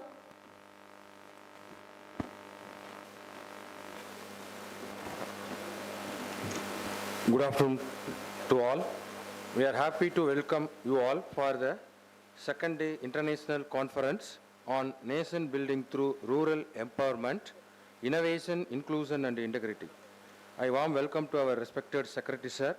I extend a warm welcome to our respected Principal Sir, and it's my great honor to welcome our respected resource person Dr. Nityananda KV, Assistant Professor, Finance and Legal System, Indian Institute of Management, Trichy.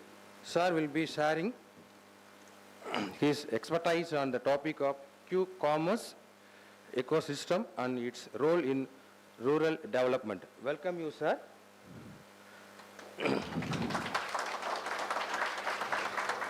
I extend my welcome to our head of the department and also faculty friends. I wish to welcome to non-teachings and also students, participants from various institutions. Once again, welcome to all. Thank you. Thank you, sir.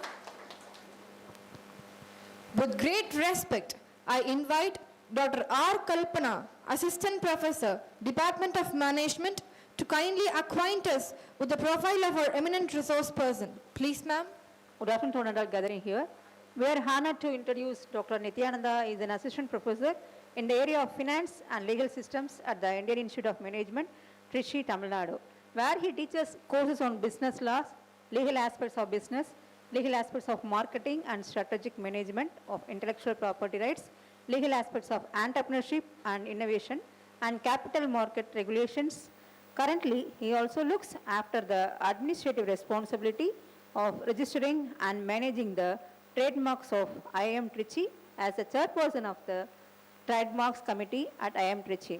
He is a visiting faculty at the IAE AIX Marcel Graduate School of Management, where he has been teaching the course on strategic management of intellectual property rights for the last 7 years now. He was also a visiting faculty at the École Supérieure des Sciences Commercialisées Angers, ISCA, at the Ranger campus, where he teaches the students of master program in international business. With backgrounds in both finance and legal systems area, he brings a unique perspective to business problems. He comes with a rich consulting experience of 5 years, where he has working in the area of urban infrastructure finance. During his consulting years, he has provided consulting services to the World Bank and Asian Development Bank, in addition to Bangalore Development Authority, Burgat, Bangalore, Mahanakara Pallike, Mysore City Corporation, Birgan, Mumbai, Mahanakara Pallika, Jalgan City Corporation, among others. In addition to this, he has also provided consulting services in the area of intellectual property management to companies in the area of pharmaceuticals, media, electronics and telecommunication, and aspects like valuation of intellectual property, IPR strategy, collaboration of IPR, etc. He has also provided contact evaluation and contract management advisory services through a legal consulting company based on Bangalore. He brings in academic experience of around 12 years and industry experience of about 2 years, in addition to 5 years of his consulting experience. His area of research interests include business laws and capital market laws, innovation in teaching and strategic management of intellectual property rights, where he specifically focuses on the interaction of finance and intellectual property rights, including protecting financial innovation and leveraging their value.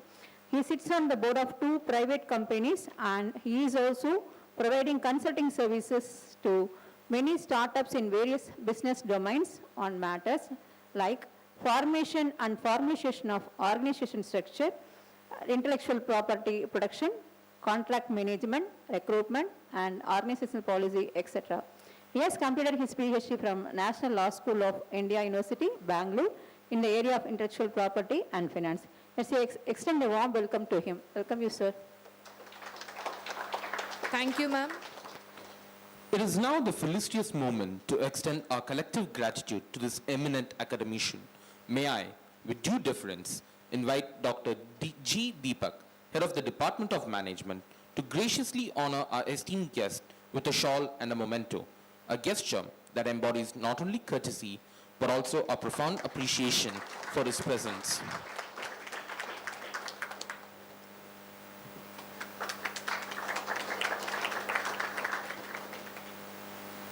Thank you, sir, for bestowing this gesture of regard.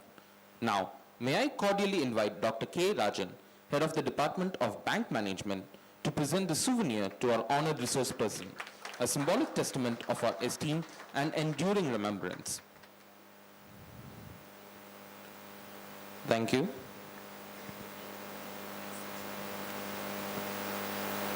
And now, with the stage suitably sanctified, may I, with the utmost respect, invite our resource person to assume the dais and enlighten us with his erudition.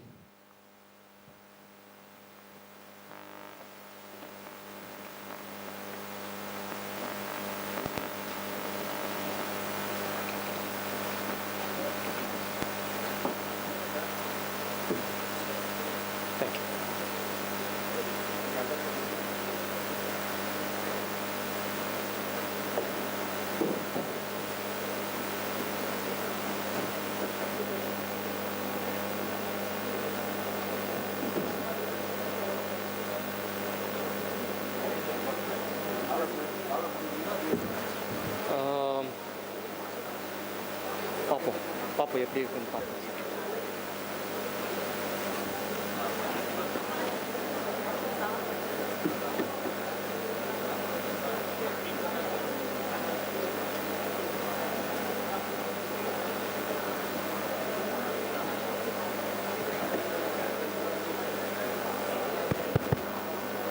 Good afternoon.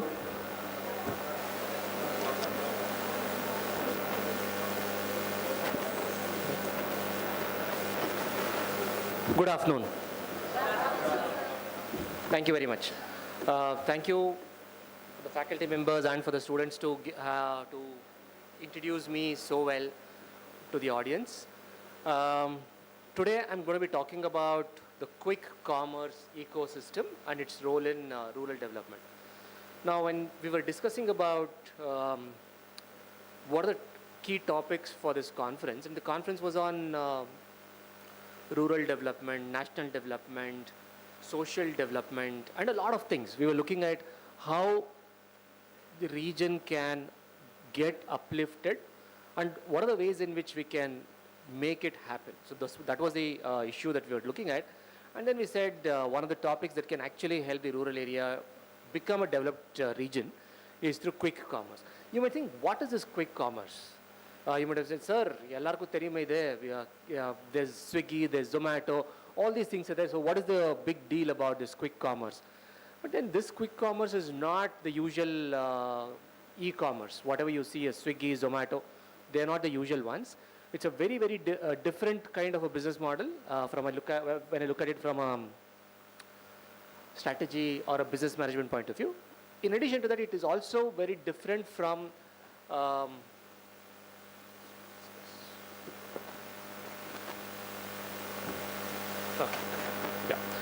it's also very different from what people think as delivery partners and so on. So today I want to talk about these three things.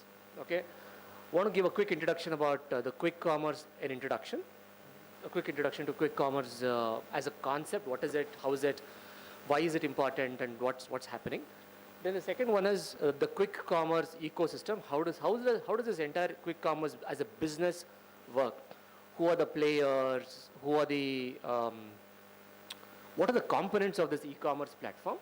And then how can you play a role in each of these domains or each of these positions?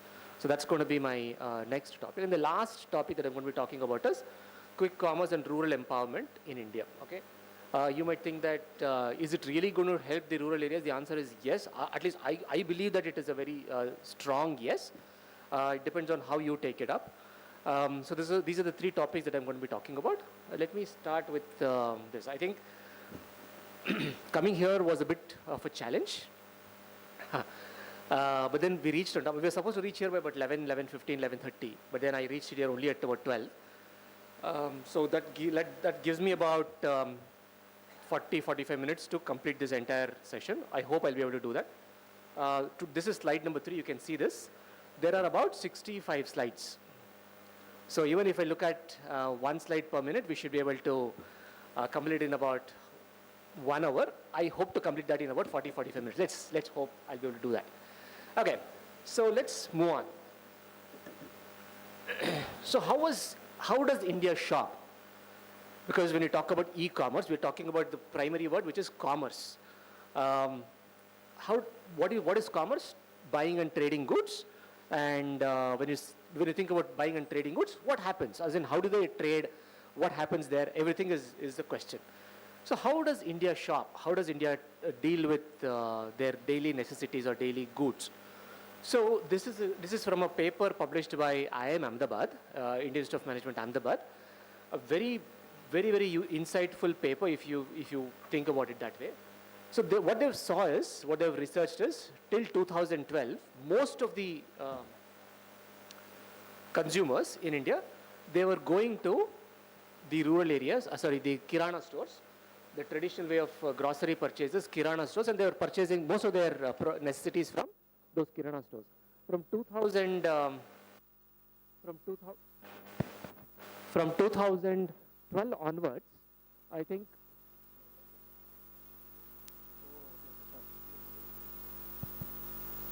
Am I audible?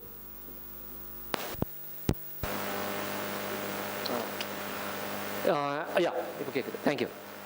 So from 2012 onwards, the scenario started changing because most of us got introduced to this concept of e-commerce. Amazon came in, before Amazon it was Flipkart, and then there was Snapdeal, and all those companies were there. And we started getting habituated to buying on these websites. But 2019 onwards, people have started saying, no, boss, this is all okay. I place an order today. The delivery time is about 3 to 4 days, or maybe even 1 week's time. So let us change this time frame. So then they said, let us move to, no, I want to place an order today, and I want it to be delivered today itself. So with that came in this concept of e-commerce. Most of them are now getting into the quick commerce portals, and they place an order within the next 15 minutes or 30 minutes or 1 hour, 2 hours, they're expecting the goods to be delivered at their place. So this is how the ecosystem has been changing, and it was a self-paced delivery. Then e-commerce was 1 to 3 days, and then the other one, that is the quick commerce, is now looking at delivering the goods between 25 to 35 or 45 minutes time. So this is what is the quick commerce framework. How is it working? So how is it working?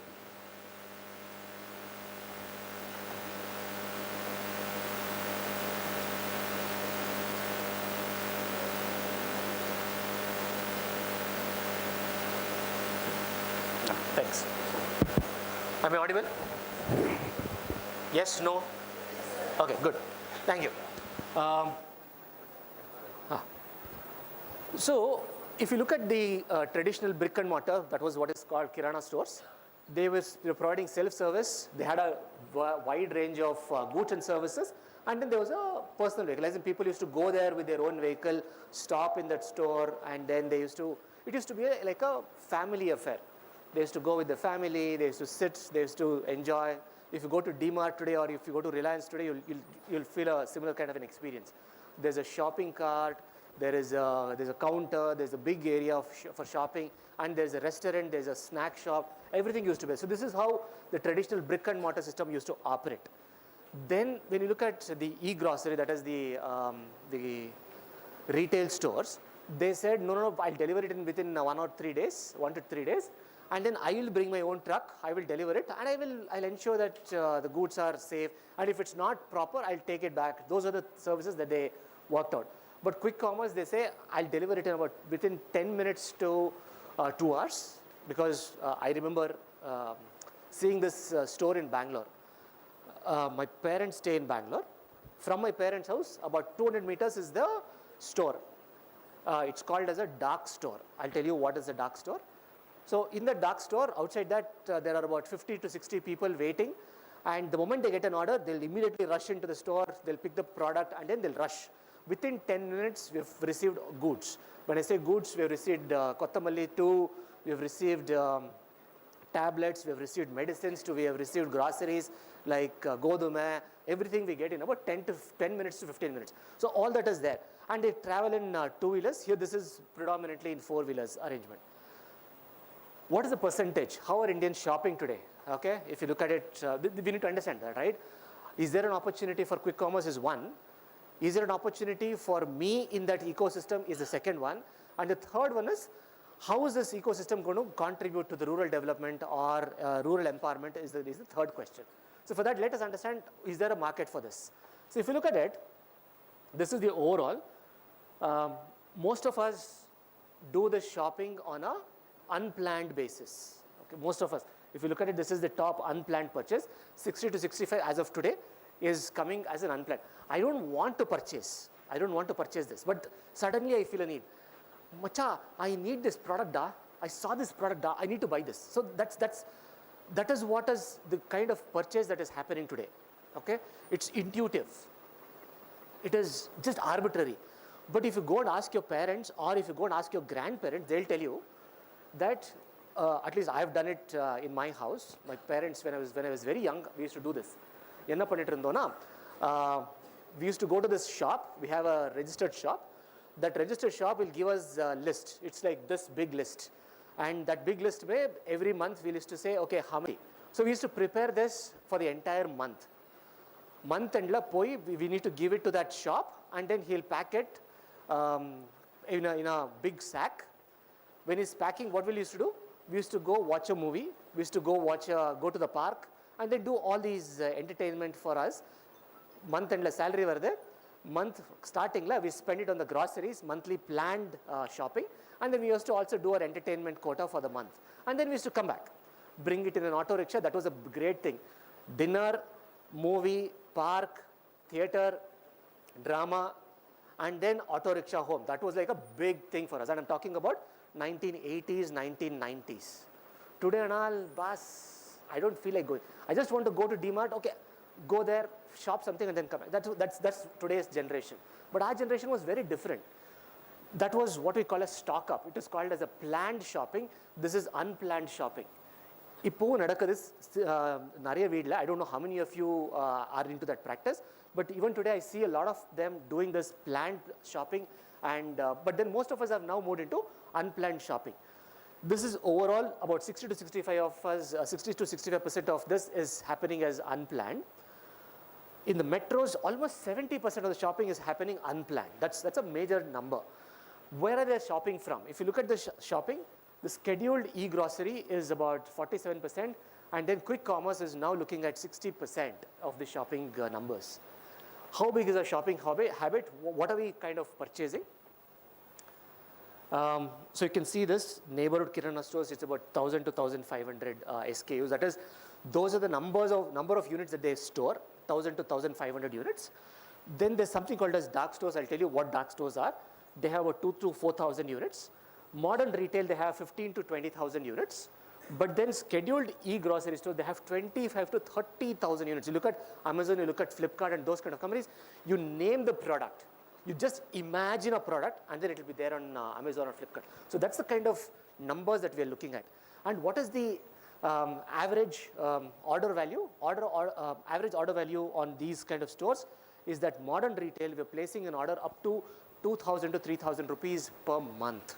So this is the kind of shopping that we're doing as Indians. Okay? So who are the players? We said there are two segments, right? Scheduled e-grocery and then quick commerce. Scheduled e-grocery is we go there, shop every month, once in a month. So we have DMart, we have Big Basket, Supermarket, that is your Flipkart Supermart, and then we have JioMart. So these are all online e-grocery stores. So these are the big companies. Quick commerce are these ones. We have Dunzo, we have Blinkit, we have Ola Dash, we have Big Basket now, and we have Instamart, Swiggy, Instamart, Zomato, Zepto. These are all the companies. And then the verticals are, these are all, they supply every kind of product. But in these companies, I think you're familiar, they supply meat, they supply certain vegetables, they supply certain fruits, and then that's it. So those are the explicit or specialized kind of stores, verticals. Then we look at what is the number, what is the average, how does that work? As I told you, 1,000 to 1,500 units, or 1,000 to 1,500 units is what they were storing. Items, when I say units, it is items. But the quick commerce companies, they have 2 to 4,000. That is almost double the number, double the items they store. And margins, why are big companies getting into this? Because the small retail stores, that is Kirana stores, their profitability is between 12 to 15%. That's the gross average margin. But the quick commerce, the companies are seeing that they can earn up to 20 to 25% margin. So this is an opportunity. Why is this an opportunity? Because if you want to earn a huge profit, and then you have people who can come together and invest in this quick commerce, this is a good opportunity. Okay, why? Because there's a profitability rate which is very, very high. None of your bank will give you that 20 to 25% profitability margin and all that. Then the cost is negligible. Their cost of delivery is very low in the Kirana stores. But then in terms of quick commerce, there is a delivery cost. Store rent is high for Kirana stores. But then because of the volume that they turn out, the rental turns out to be very, very less. This is some of the things that I want. One additional thing, delivery time, they plan sometimes, they deliver sometimes, they'll say, no, I can't deliver, you come and pick it up, all that. Then these people, 10 minutes to 120 minutes, 2 hours, they'll deliver. Where are they based out of? All cities, towns and villages. These Kirana stores are there everywhere. But quick commerce is in metros, tier 1 and tier 2 cities. Now, tier 2 cities also they've come. I place an order on Swiggy or Zomato, I get a delivery in about 2 hours. Okay, this is a tier 2 city, it's not a tier 3, it is a tier 2 city.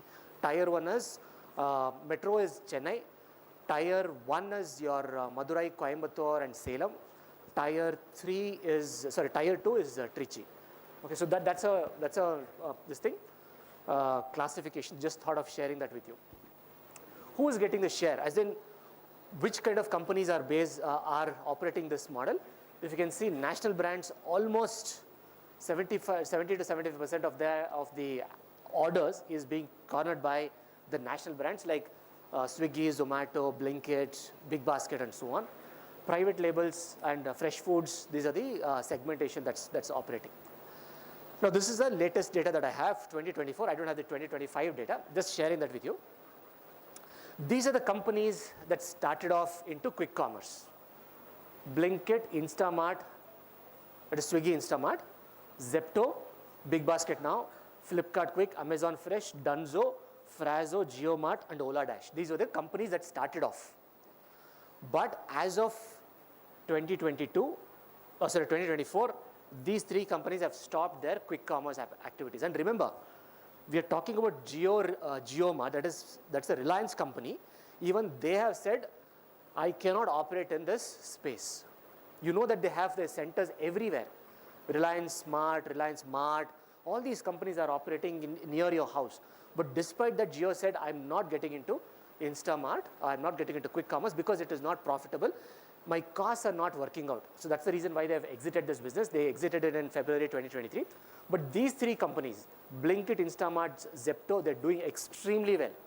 Maybe not not Zepto that much, but these 3, Blinkit, Instamart, and Big Basket Now, they're doing extremely well today. Okay. So this is owned by Tata's, this is owned by your Swiggy, and this is owned by your Blinkit, Zomato. So these are the companies that they're doing very well in quick commerce. What kind of products are available? You know, any kind of product that you think of, it's there. But not as big as your Amazon or Flipkart, but the ones which you need immediately. I need a sleeping tablet, I need a painkiller, I'm having vomiting, I need some medication. You get it on these portals. I'll share one example.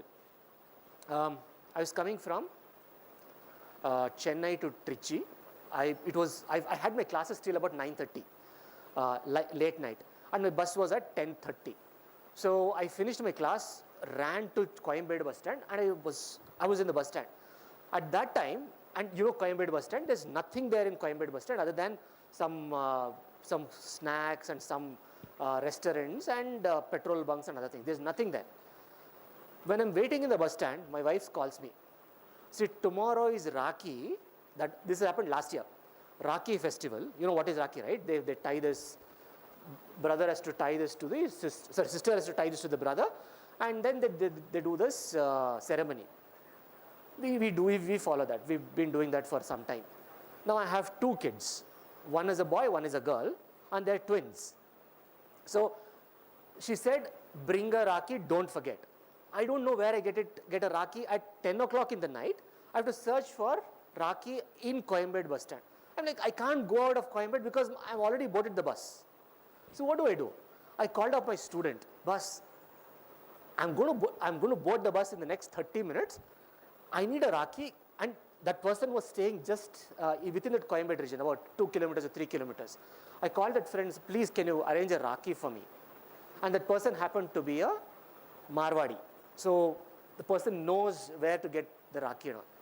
But then what the person did was, sir, don't worry sir, I'll blink it to you.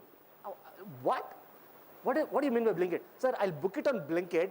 The Blinkit will deliver it to you. Okay. But will it come before 10:30? No worries, sir, it will come.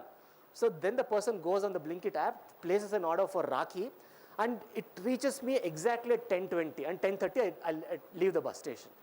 So it happened within that time, unplanned. It was totally unplanned. My wife calls me at 10 o'clock and says, I need a Rakhi. And immediately I'm like, what do? I tried calling up anything available here, nothing, sir. Then I called up my friend, my student, and then the person organized it in about 20 minutes. So that's the kind of shopping we're talking about. Anything that you need, anything that you are unplanned and suddenly you need it, you can get it. So that was my first exposure to this concept of Blinkit. That was last year, but now I become a regular user for Blinkit, especially if I feel like I travel to Chennai every weekend because there is a campus and we deliver our courses there. In case I feel like eating something, I quickly order on Swiggy or Zomato and it gets delivered to me in about 15-20 minutes. So I'm also now become addicted to this quick commerce, can't help it. So these are all the products. You look at the food, these are the categories. These are fruits and vegetables, these are your groceries and so on. Anything that you think of, that you need to think of, it's all there on these platforms. So what are the top searched items on these quick commerce portal? So these are the items you can see. There's nothing for me to explain.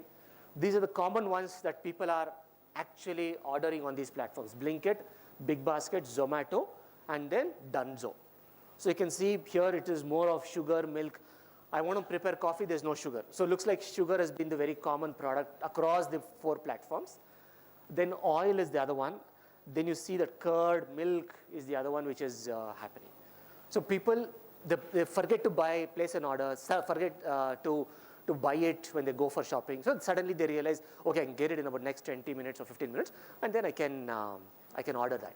So this is how it's happening. So this was a quick introduction to the entire quick commerce ecosystem or quick commerce introduction, or you can say the shopping habits of the Indians in today's world. So that was the quick introduction.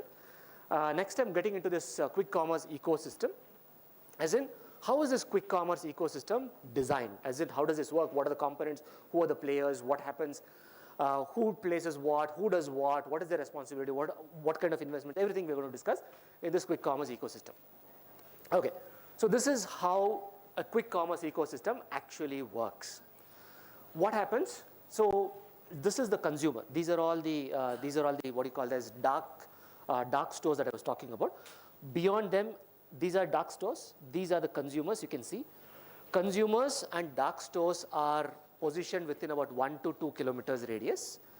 Every 1 to 2 kilometers, they set up a dark store, and then these are supported by what is called as a mother hub, okay, which is a huge area. In Bangalore, I've seen one, a mega store or mother store that runs into about 8 acres, and it's one outlet. They construct a huge canopy kind of a thing, factory, and they place almost every product that they want to in this mother hub. So the role of this mother hub is to supply the goods to these dark stores.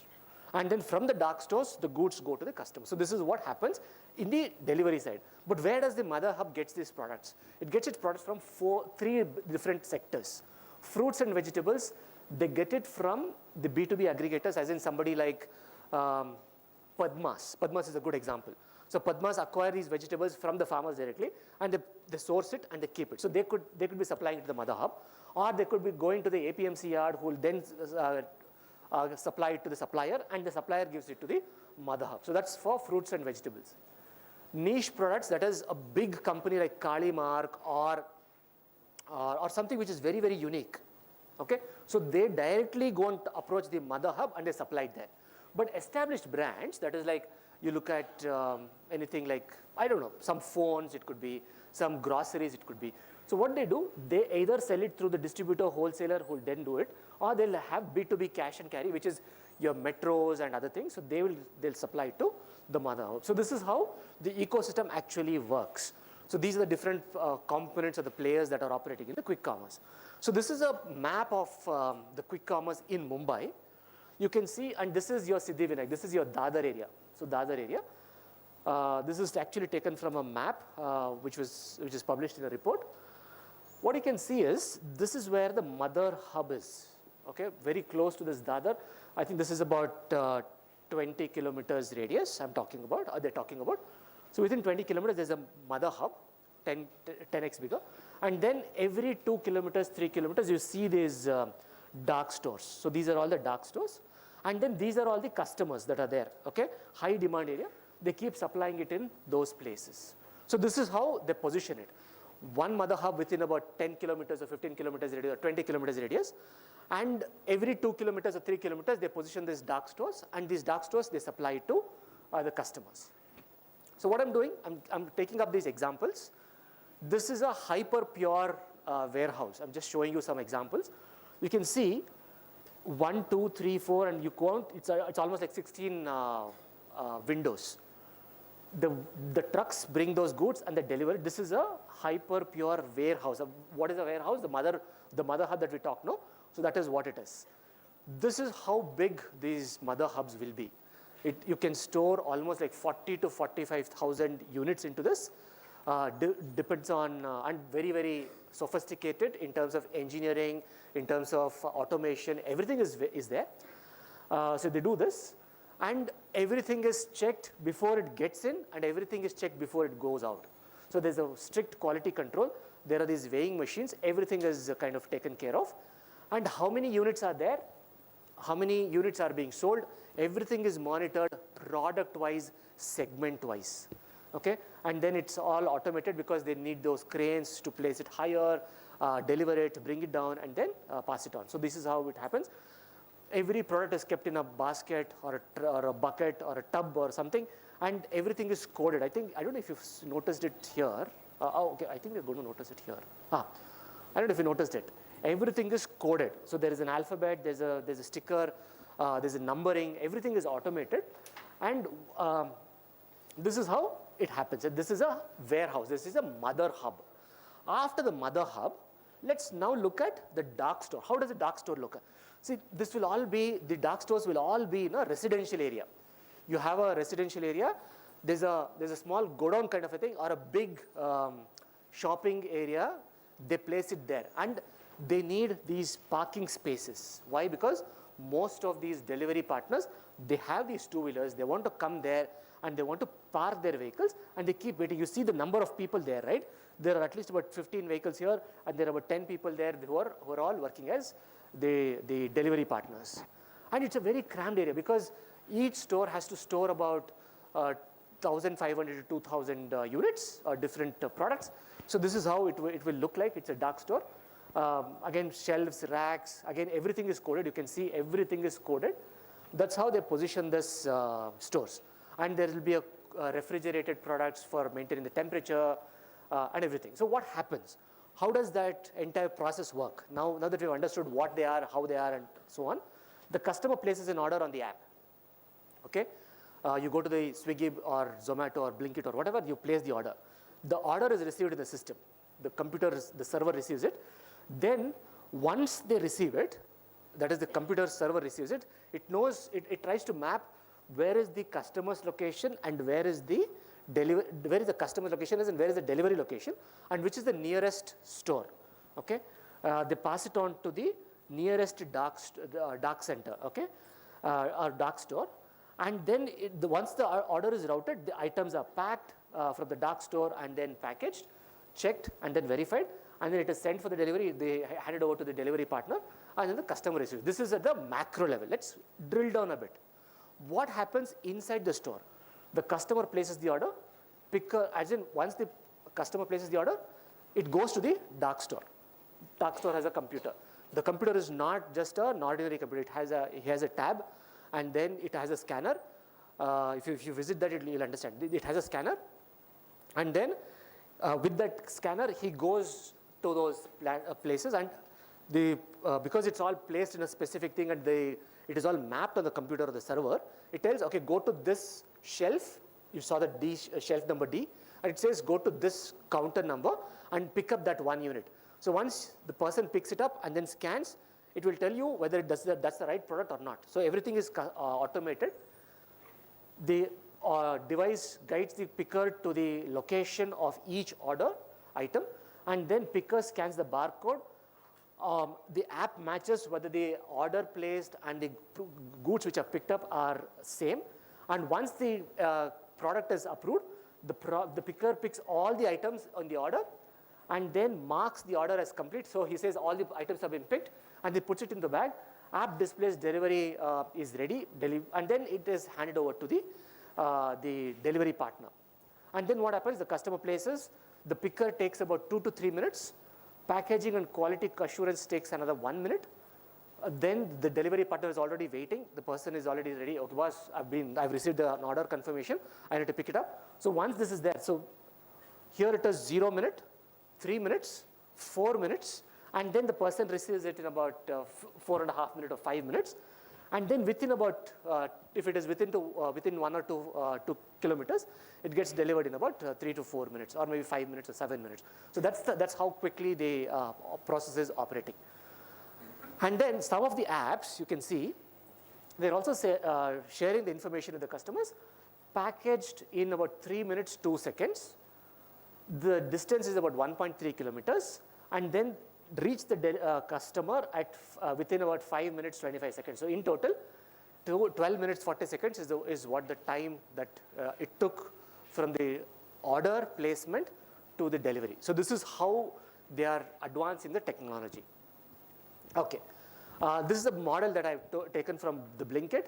So number one is the order placed, the customer places the order on the marketplace. Now this order is assigned to the nearest dark store. This nearest dark store, it looks at all the picker, everything, they'll process the order, and it is handed over to the delivery partner, who comes and delivers it to the customer. But then they should get the goods, right? Where will they get the goods? We said warehouse is located, that is the mother hub delivers it. Sometimes the sellers themselves, they supply the goods to the dark store. So this is how it happens. Now, let's move on to what is called as business models. What are the different ways in which the quick commerce is operating? And this is where I want you to pay attention, because this is where there's a lot of opportunity. Why do I say a lot of opportunity? Because if you want to get into the sector, I don't know if you will be getting into the sector, but at least if you are interested to get into the sector, or if you want to talk to your parents to get into the sector, or if you want to come as a group of people and then start this sector, this is a beautiful opportunity. Why? Because there are 5 different ways in which quick commerce is operated. These are the ones: inventory model, hybrid model, hyper-local, dark store model, and multi-vendor. I'll tell you what each of them are. So the first one is inventory model, wherein the company, let's say Blinkit, they have a mother hub and they have a dark store. Everything is owned by Blinkit. So all the goods are stored in the dark store, and it's also stored in the mother hub. So which means the Blinkit company owns the inventory, and they're maintaining the inventory, assuming that the customers are going to place an order. So which means every risk is on the Blinkit company, and they're managing it. So here what happens? The customer places an order, the online grocery store or the web app, they share the order details to the warehouse. Warehouse provides it to the delivery service partner, and the goods are delivered. So how does that work? The order is received at the mother warehouse, so they will ensure that the goods are stocked in the dark stores, and then it is delivered to the micro fulfillment centers, and then it is given to the customer. So this is how they operate. This is the inventory model. Then there's hyper local. What happens in this is that they don't store anything. They don't store anything. The customer places an order on the app, but then there are these local shops, the local kirana stores. What do they do? They're there. They could be there for the last maybe 20 years, 35 years, 50 years. We don't know. But these local shops, they have to register with the portal, and if they register with the portal, the customer places an order. The order is passed on to this local store, and then this local store, they'll have to pack it, pick it up, pack it, keep it ready. The app also sends the delivery guy, that is the delivery partner, to come to the local store, pick up the goods, and then he goes to the delivery service provider and then delivers the goods to the customer. How is this different? Because there everything was stored by Blinkit. Here Blinkit does not own any inventory. But whatever kirana stores are there, we will go to them and then they will fulfill the order. We are providing business to the kirana stores, and we are also going to give them the business opportunity to grow themselves. So this was the model that Reliance actually adopted. Reliance said, see, people have been accusing me of killing the retail sector. No, I'll not kill the retail sector. I will ensure that I support this kirana stores, is what they told, what they thought, and they launched this business. So this is what is called as the hyper-local model. Then multi-vendor, the customer places the order, there is an online on the portal, and then there are different products which receives the orders. For one product, they can go to one company. For another product, they can go to another company. And then all of that is kind of pooled, and then the delivery partner picks it up and then delivers it. So this is the multi-vendor platform. And then there's multi-channel revenue. One app, multiple kind of services. I think you see this membership, promotion, service charges, subscriptions, commissions, and merchandise. All these are the things that the apps are now building on. So this is how they do it. How fast or how late is this service delivery? So this is again a 23 report, not 22. So checked on 2022 data. So you can see how much time each company is taking. I don't know how many of you have used Fresh to Home. Fresh to Home came to Trichy. Anybody know about this Fresh to Home company? Okay, so they came to India, Trichy. They try to operate from Trichy city to our campus. We placed orders. Initially, they were bringing it in about 2 hours, 1 day. Place an order today, next day they used to deliver. But then what happened? Suddenly they said, no, we cannot deliver it tomorrow, we'll deliver it after 3 days. So then when that happened, we said, enough is enough, we'll not place any more orders. So this is what happened. But in metro cities like Chennai and Bangalore, they're delivering it next day. Most of these companies are looking at 25 minutes to 50 minutes, 90 minutes. These are the average timings that companies are taking to deliver. And what kind of products are they delivering? This is the products. Fruits and vegetables, dairy products. Almost everybody does this except for this. JioMart, they said we are not going to deal with meat and fish. I don't know why, but then that's what their business model was. Then I think we have all these items, no? All the companies are delivering all the items up to personal care. Then they start becoming choosy. Pet products only certain companies do, toys only certain companies do, bathroom essentials only certain companies do, cigarette couple of them do. So this is, they have a set of choices, which company they want to deliver and why do they deliver, all that is there. Then segmentation, where do they do, what kind of services, food delivery, B2, business to customers, ride hailing, scheduled e-commerce, and e-grocery and e-commerce. So these are the services each company is based on. Swiggy, Dunzo, Blinkit, Ola, Flipkart, Big Basket, and Amazon. So this is how they have positioned themselves. These two companies, right, Flipkart and Amazon, they are into this e-commerce. They are into big e-commerce. They tried to get into the scheduled e-grocery services, but then they decided not to get into that because it's not working out. From now on, the presentation is going to be quite technical. Just bear with me, because if you want to look at how do I make money or how do I benefit from this, I have to give you this number. Okay, what is the revenue model for platforms? And this is, I've given, every slide has this source. You can look at those reports. How do the platforms make money? They charge membership programs, they charge membership fees, membership duration. There is a membership duration. And then there are these cross-selling. They make money through advertisements. They make money through percentage fees. They make money through the membership fees, the annual service charge, the subscription model, and they also charge the delivery fees. They also charge, what is that? I don't know if you've seen this. Amazon is now charging something called as platform fees.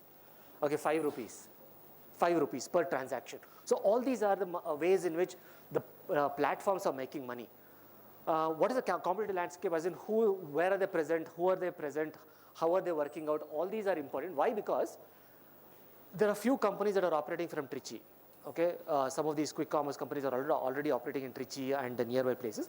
And in case you want to become a delivery partner, you want to take a franchisee of this dark store, you can do that. I'm going to give you the cost structure for setting up a dark store. Everything is there in this. So dark store economics, how much money you need is all here in this. I think this is where I'm going to be talking about, yeah. So you need a space of about 3,000 square feet to set up a dark store. And you'll be processing about 1,250 orders or maybe 2,000 orders per day. If you do that, your revenue will be about 342, that is 3.42 lakh rupees. Annualized is about 85 lakh rupees is the revenue. And the EBITDA is about 10.4%. This is the dark store economics.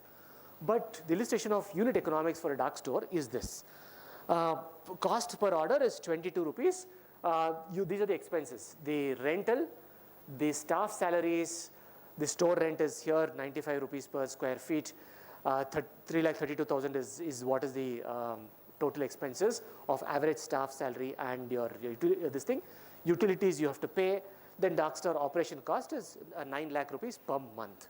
That's the expenses. But then your revenue will be here. So revenue will be roughly about, look at this. This is the money that you're going to invest, roughly about 9 lakh rupees plus, that's your operational cost. Your fixed cost will be about 8 to 9 million, which is 80 lakhs to 90 lakh rupees is the total cost per setting up a store. 25% of that, that is, take it as 80 lakhs, 25% of that is 20 lakhs a month is what is going to be your revenue. So this is how the economics of the dark store is operating. Again, you might think that, sir, it's too expensive. Please understand that. I've been telling you, it's not just you have to invest. You can come together as a group, 5, 10 people come together as a group. If you have some space, you can set it up. Otherwise, if any of you are interested, you can ask your parents or relatives to come and join you. That's one way. Or alternatively, you don't want to do that, there are bank loan opportunities. You can always approach the bank and you can get the loans and you can set it up in case you are interested. That is. And then you don't have to manage it. You just have to set up the infrastructure. The company will fill in the inventory. They will run the store. They will give you the operations guidelines. Everything they will take care. We just have to provide them the space, and then you have an investment revenue of 20 to 25 lakh rupees, which is very easy. At least 50 to 20 lakhs is easily attainable, is what I want to say. Okay. So mother warehouse operating cost is about is divided into this. Mother warehouse is too expensive. We can't do that. It is only for big time players. But why am I saying? I'll tell you why I'm saying this in the next couple of slides. Employee expenses is about 50 to 60. Rent about 20%. Utilities and maintenance about 20%, and inventory management cost is about 20%. So that's how it is done. Now what is happening is they're also digitizing or automating these services. They're now bringing in micro fulfillment centers, which is automated. Then there are these robots or drones which are also helping. This is a drone ecosystem where once the goods are delivered, as in once the goods are once the order is placed and once the dark store receives it, that they're now using drones to deliver it to the customers. So this has successfully started operations in Bangalore. There's a small video, I don't know if it's going to play. Hello and welcome to News First Prime. This is Archana Ravi Kumar. In a groundbreaking step toward redefining last mile logistics, residents of Prestige Falcon City in South Bengaluru are now receiving groceries, medicines and essential items via drones. This pioneering initiative is a result of a strategic partnership between Big Basket and Sky Air Mobility, a leading drone logistics company. It represents a significant leap in urban delivery efficiency and sustainability. Launched to combat growing concerns around traffic congestions and delivery delays, the drone service operates daily from 7 a.m. to 8 p.m., offering swift, contactless deliveries at no additional cost to customers.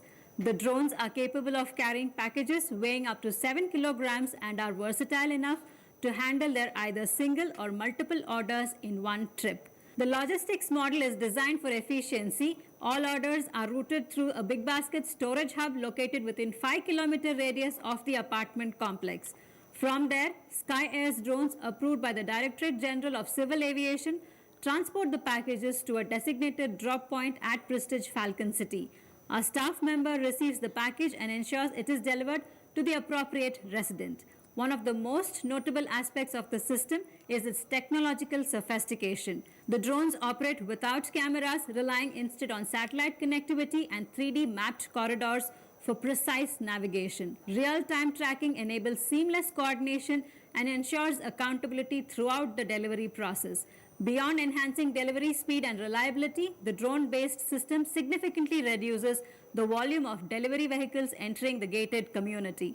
Previously, multiple delivery partners would make repeated trips, contributing to congestion and logistical inefficiencies. Now, drone delivery not only improves convenience but also supports environmental sustainability by minimizing the ground traffic. Encouraged by the success at Prestige Falcon City, the program is set for rapid expansion. Reports indicate that drone delivery network will soon extend to at least 20 more residential societies across Bengaluru over the next 3 months. As drone logistics... Okay, so let's stop there. Why is this an opportunity? Because running a drone is not a big thing, okay? Companies might be having these drones or they might be leasing these drones, but then there has to be somebody who's going to operate these drones. So that's where one great opportunity exists for employability, then technological sophistication, technological automation. You want to program those drones to move from here to there, and then it has to be tracking these people. So that's an opportunity which is there in the drone segment. And then drone operations, drone repairs, drone maintenance is a new area that is coming up in these urban cities or in these metros. So I thought I'll share this as an opportunity within quick commerce. Again, now the last segment that I'm in, we're going to talk about quick commerce in rural empowerment. How does quick commerce help you in rural empowerment? So this is the earnings of delivery partners today. Okay, this is a dated earning. This is 2022 data. This is 2024 data. You can see number of hours that they work is 9 hours. For working 9 hours, you don't want to work now. I think you've seen this, right? AI is coming, artificial intelligence is coming, automation is coming. Getting jobs are becoming much more difficult, okay? So how do you look at becoming your own and you becoming an entrepreneur on your own or starting your own business? So this is one opportunity. Everybody has been doing that. In fact, if you go to Bangalore, forget about Bangalore. I'll come to that Bangalore example later. This was an example that was shared with me yesterday, okay? This is a practice that is very common in Europe and US. I know that.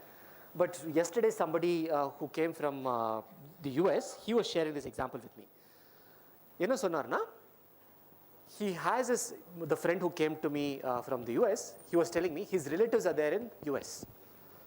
Whenever he finds free time, whenever he has some free time, he activates himself on these Lyft and those kind of mobile, Uber and Lyft. Those are the two very popular apps. And then he goes and runs the taxi services. And then what does he do? He's a software engineer for a very big company. And very big company, when I say, he is a software engineer with Microsoft. That guy who's working for Microsoft, both husband and wife, they work for 2 different companies. So they run this taxi service. Why? During the evening time. And they spend their time up to 11 o'clock in the night, and they come back and sleep, and then early morning they go to the office. This is the way. And that fellow, that is my friend's relative who's in the US, he shared this example. One day we are coming out from the airport. And we book a taxi, and his boss in Microsoft, he was driving the taxi. Why?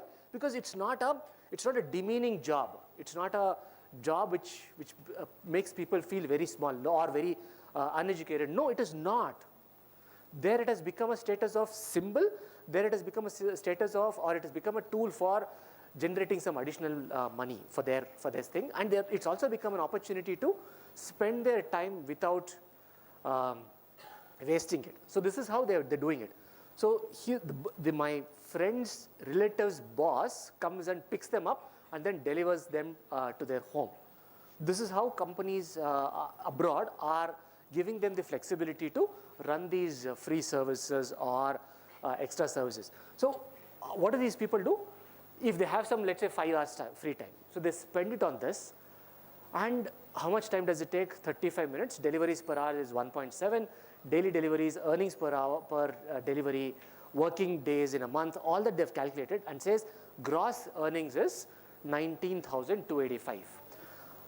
Reduce the expenses. You have fuel cost, average distance covered per hour order, bike mileage, and then total cost is 5,760. So net earnings is about 13,500. So this is how they've done the calculations. And these are all available in the reports. You can look at those reports.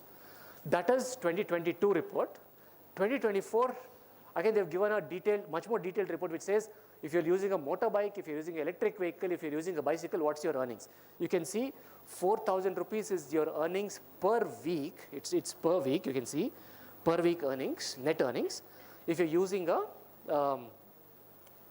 motorbike, and then electric vehicle, electric scooter is about 3,000, that's about 4,000, and bicycle is also about 4,000, about 100 rupees here and there.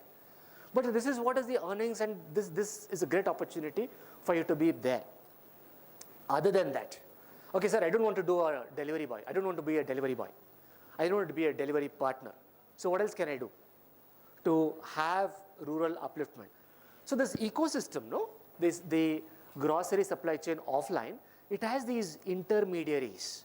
You have a distribution center, you have a clearing and forwarding agent, you have a super stockist, okay? You have distributor, you have super stockists and wholesalers, distributors, retailers, all these are there. The number below that is the percentage of margin that these people are charging, that these people are earning. So you can see the retailers, that's big retailers, mega retailers, they're earning about 25%. But these stockists, these distributors and all, they're also earning a huge amount of money, 7%, 10%, 5%. So this is the earnings that's there within this offline segment. Online segment, if you're operating in any of these small segments, your margin could be as less as 2% or as high as 22%. So that's there within the online portal. Okay, I don't want to do that, sir. I don't want to become a distributor or a dealer or an agent. I'm a farmer. My father has a agricultural land. How do I make money? There are these opportunities which are coming up which says they come directly to the farm, they pick up the farm outputs, and then they go and deliver it, and then they store it in the dark store, and from there they deliver it to the customer. So this is another opportunity where you can tie up with these dark stores to supply your farm outputs directly to the dark stores or the platforms. So then you can also advertise. So there are a lot of these products which advertise. If you are into manufacturing or distributing or selling these products, you can do that. Okay. One major problem these companies are facing is rider shortages. Okay. Due to sudden spike in demand, we have stopped taking orders. Okay. For a few minutes, we will be back soon. So this is a common message that's happening in metro cities. Not only metro cities, even here, there are no delivery partners, and delivery partners are also in a major shortage. So this is there. You can operate as a delivery partner. And then brand collaborations, companies are now collaborating with different brands and they're bringing it together. You can start advertising there, you can start selling there as a product. One additional thing that's happening is, whatever additional delivery fees that is being charged, it will be transferred directly to the delivery partner. So this is one additional thing that's happening. This is something which is thought is there. What's happening is, companies like, let's say, Amazon Fresh, they have started something called as their own private labels. When I say private labels, what are these? You look at agricultural products, you look at farm products, you look at vegetables, fruits, groceries. They need it to be branded, packaged with their own brand, Vedika or Solimo or all of that. If you are a farmer, if you are a grocery retailer, if you are a distributor, if you are a stockist, if you are a wholesaler, you can tie up with those companies. They'll send you the package, package it, keep it ready, and then give it to the delivery partner. It can be delivered. So this is another way in which you can manage it. And then there are almost all the companies are now looking at platforms. They cannot centrally deliver it. They cannot centrally procure it. They cannot centrally manage it. So they're now sending it to the regional centers for procurement. And then delivery fees, you can see how it's working out. It varies from different platforms. I've given you that data. In case you want to review this data, you can review that. Again, companies are getting into different kinds of strategies. This is the last slide for me. Are adopting different strategies for hiring delivery partners. Sometimes they take only part-time. Sometimes they take only full-time. Okay. So this is part-time. This is full-time. How do they hire it? They could have a prudent strategy, rational strategy, extravagant strategy. They want people to be there on the full-time basis. That also is something that companies are now thinking of. And then efficient, they'll say some of them are part-time, some of them are full-time, and they're paying salaries and all of that. So this is what I had in terms of the quick commerce and its impact on quick commerce ecosystem and its impact on the rural development. So this is what I had. Any questions if you have, I'll be happy to answer them. Yes, please. Good afternoon, sir. Yes. First of all, I'd like to thank you for this wonderful presentation. Now I have a three-pronged question I would like to ask you. As a person who's an MBA aspirant and currently trying to get some innovation going inside my head, I'd firstly like to ask you, with the rapid development that quick commerce has seen over the past 5 years, yes, because we all started from Swiggy or Zomato, now it has branched off into these hyper-pure ventures, what other innovations are we bound to see in this quick commerce market? For example, can we expect more niche targeted brands, or can we expect more generally related brands? Secondly, you talked about Frezzo and how it offers an option of fresh from the farm. Now, are they bringing any solutions in order to decrease the amount of perishables that they carry? For example, due to the weather or climate changes, some of the fruits or vegetables they bring might be rotten or go bad during the transportation process. Are they doing anything to combat that? Okay, so let me take the first one. So you said, what are the innovations that are happening? One is the supply chain and logistics, they are optimizing it. So you saw that they're deploying drones, they are bringing in automation, they're bringing in optimization, and they're ensuring that the track that they go, okay, they start from here and they track everything, and then they're ensuring that there's fuel efficiency, there's timeliness, and then there is this innovation in terms of the capture, packaging, storing. Those are the things that are happening. Few companies are going overboard. What are they doing? I've seen this in a place called Kolar. I probably would have heard it as KGF. It's a very popular movie. But there's a place called Kolar, which is also very famous for vegetables around Bangalore region. So what they do is they take and this is where I'm addressing the second part of your question, perishability of goods. So these are refrigerated vehicles, as in these are air-cooled vehicles. So they take it on the same optimized routes. What they do is they pick up the goods, they weigh it, they wash it, and they test. They have these apps. They use the apps to ascertain the quality, and they also do some testing either there or they do the testing at a different place to test what is the kind of percentage of pesticides and fertilizers are there in this. Depending on that, they're going to grade it. The grading is done in the lab sometimes, but most of the times they decide then and there and they'll say, okay, this is what you're going to be earning. Again, everything is done through the app. Once that is done, it is stored into the refrigerated truck and it moves, collects it, and then it brings it. Once it brings it to their warehouse, it is washed, again cleaned, dried, and then it is stored, again in a refrigerated environment. So this is one way, and this is one way, about the refrigerated process for reducing the wastage. I've seen another company, and this goes back about 15 years back. Kolar is known for producing tomatoes. Reliance company, you know what it did? It was not Reliance first, it was Kisan. I don't know if you know this. Kisan is another company. So they set up a jam making and ketchup making center in Kolar. About 16 kilometers away from Kolar, they set this plant.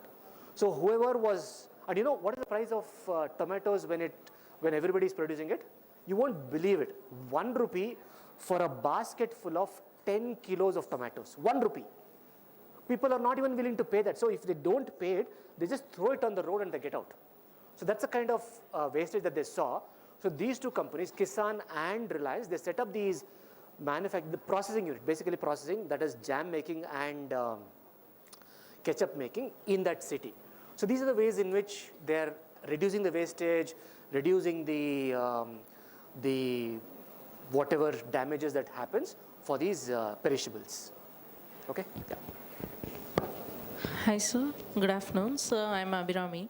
So my question is, nowadays most of the people are using JioMart. Correct. E-commerce. So what does that mean? They are providing lots of products with a high discounted price. My question is, how it is possible, sir? When we compare to other e-commerce system, they are providing with high discounted price. Correct. Okay, I have two approaches to this answer. And I'll give you both these answers. If you do a little more research on Reliance, you'll understand they're not producing these grains, whatever grains, which could be wheat, it could be rice, it could be sugar, or any of this. They don't manufacture that in India. It's not manufactured in India. In fact, Reliance has acquired thousands of acres of land in Africa. Okay? Thousands of acres, 5,000, 10,000 acres of land they've acquired, and most of these groceries are grown there. They've ring fenced it, they've erected 15 feet, 20 feet walls with electric cables, everything, and they're running it there. So when they manufacture it at that massive scale, their cost of production has come down drastically. Second, they're not bringing it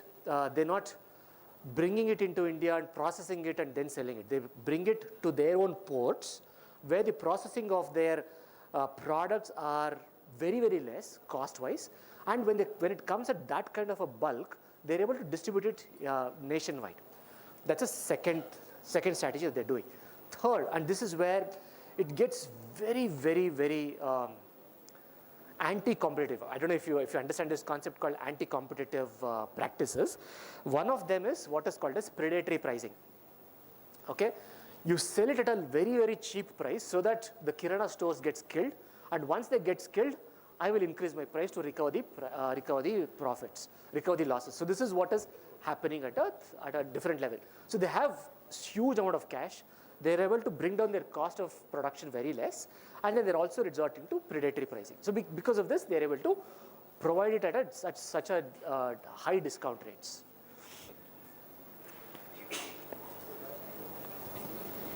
Okay? Any other questions? Thank you very much.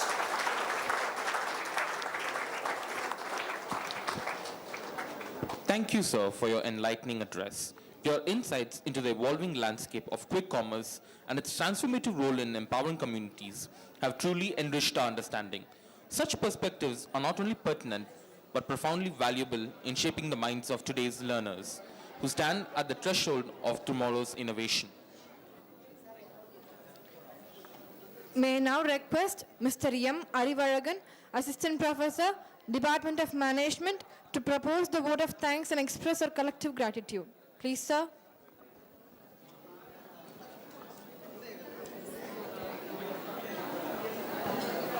Good afternoon, and all gather.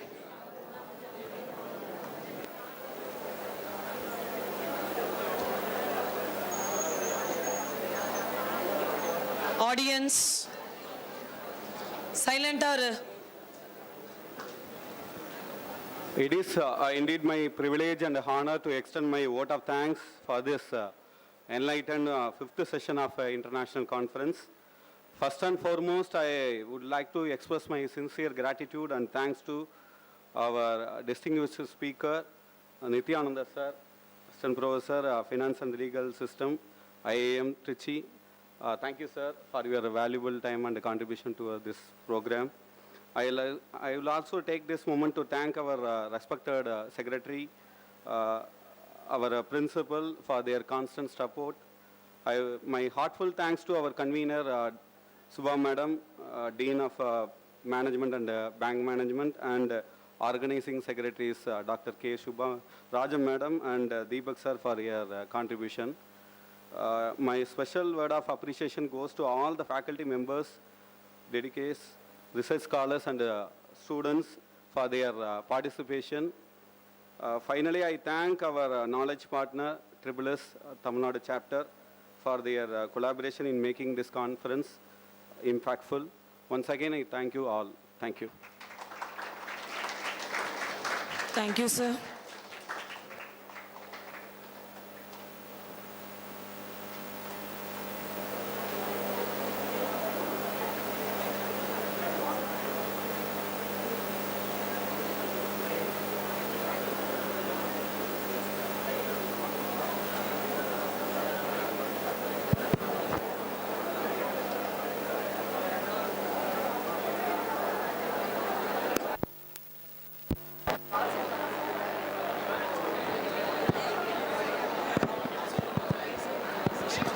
Students எங்க பாரு கவனி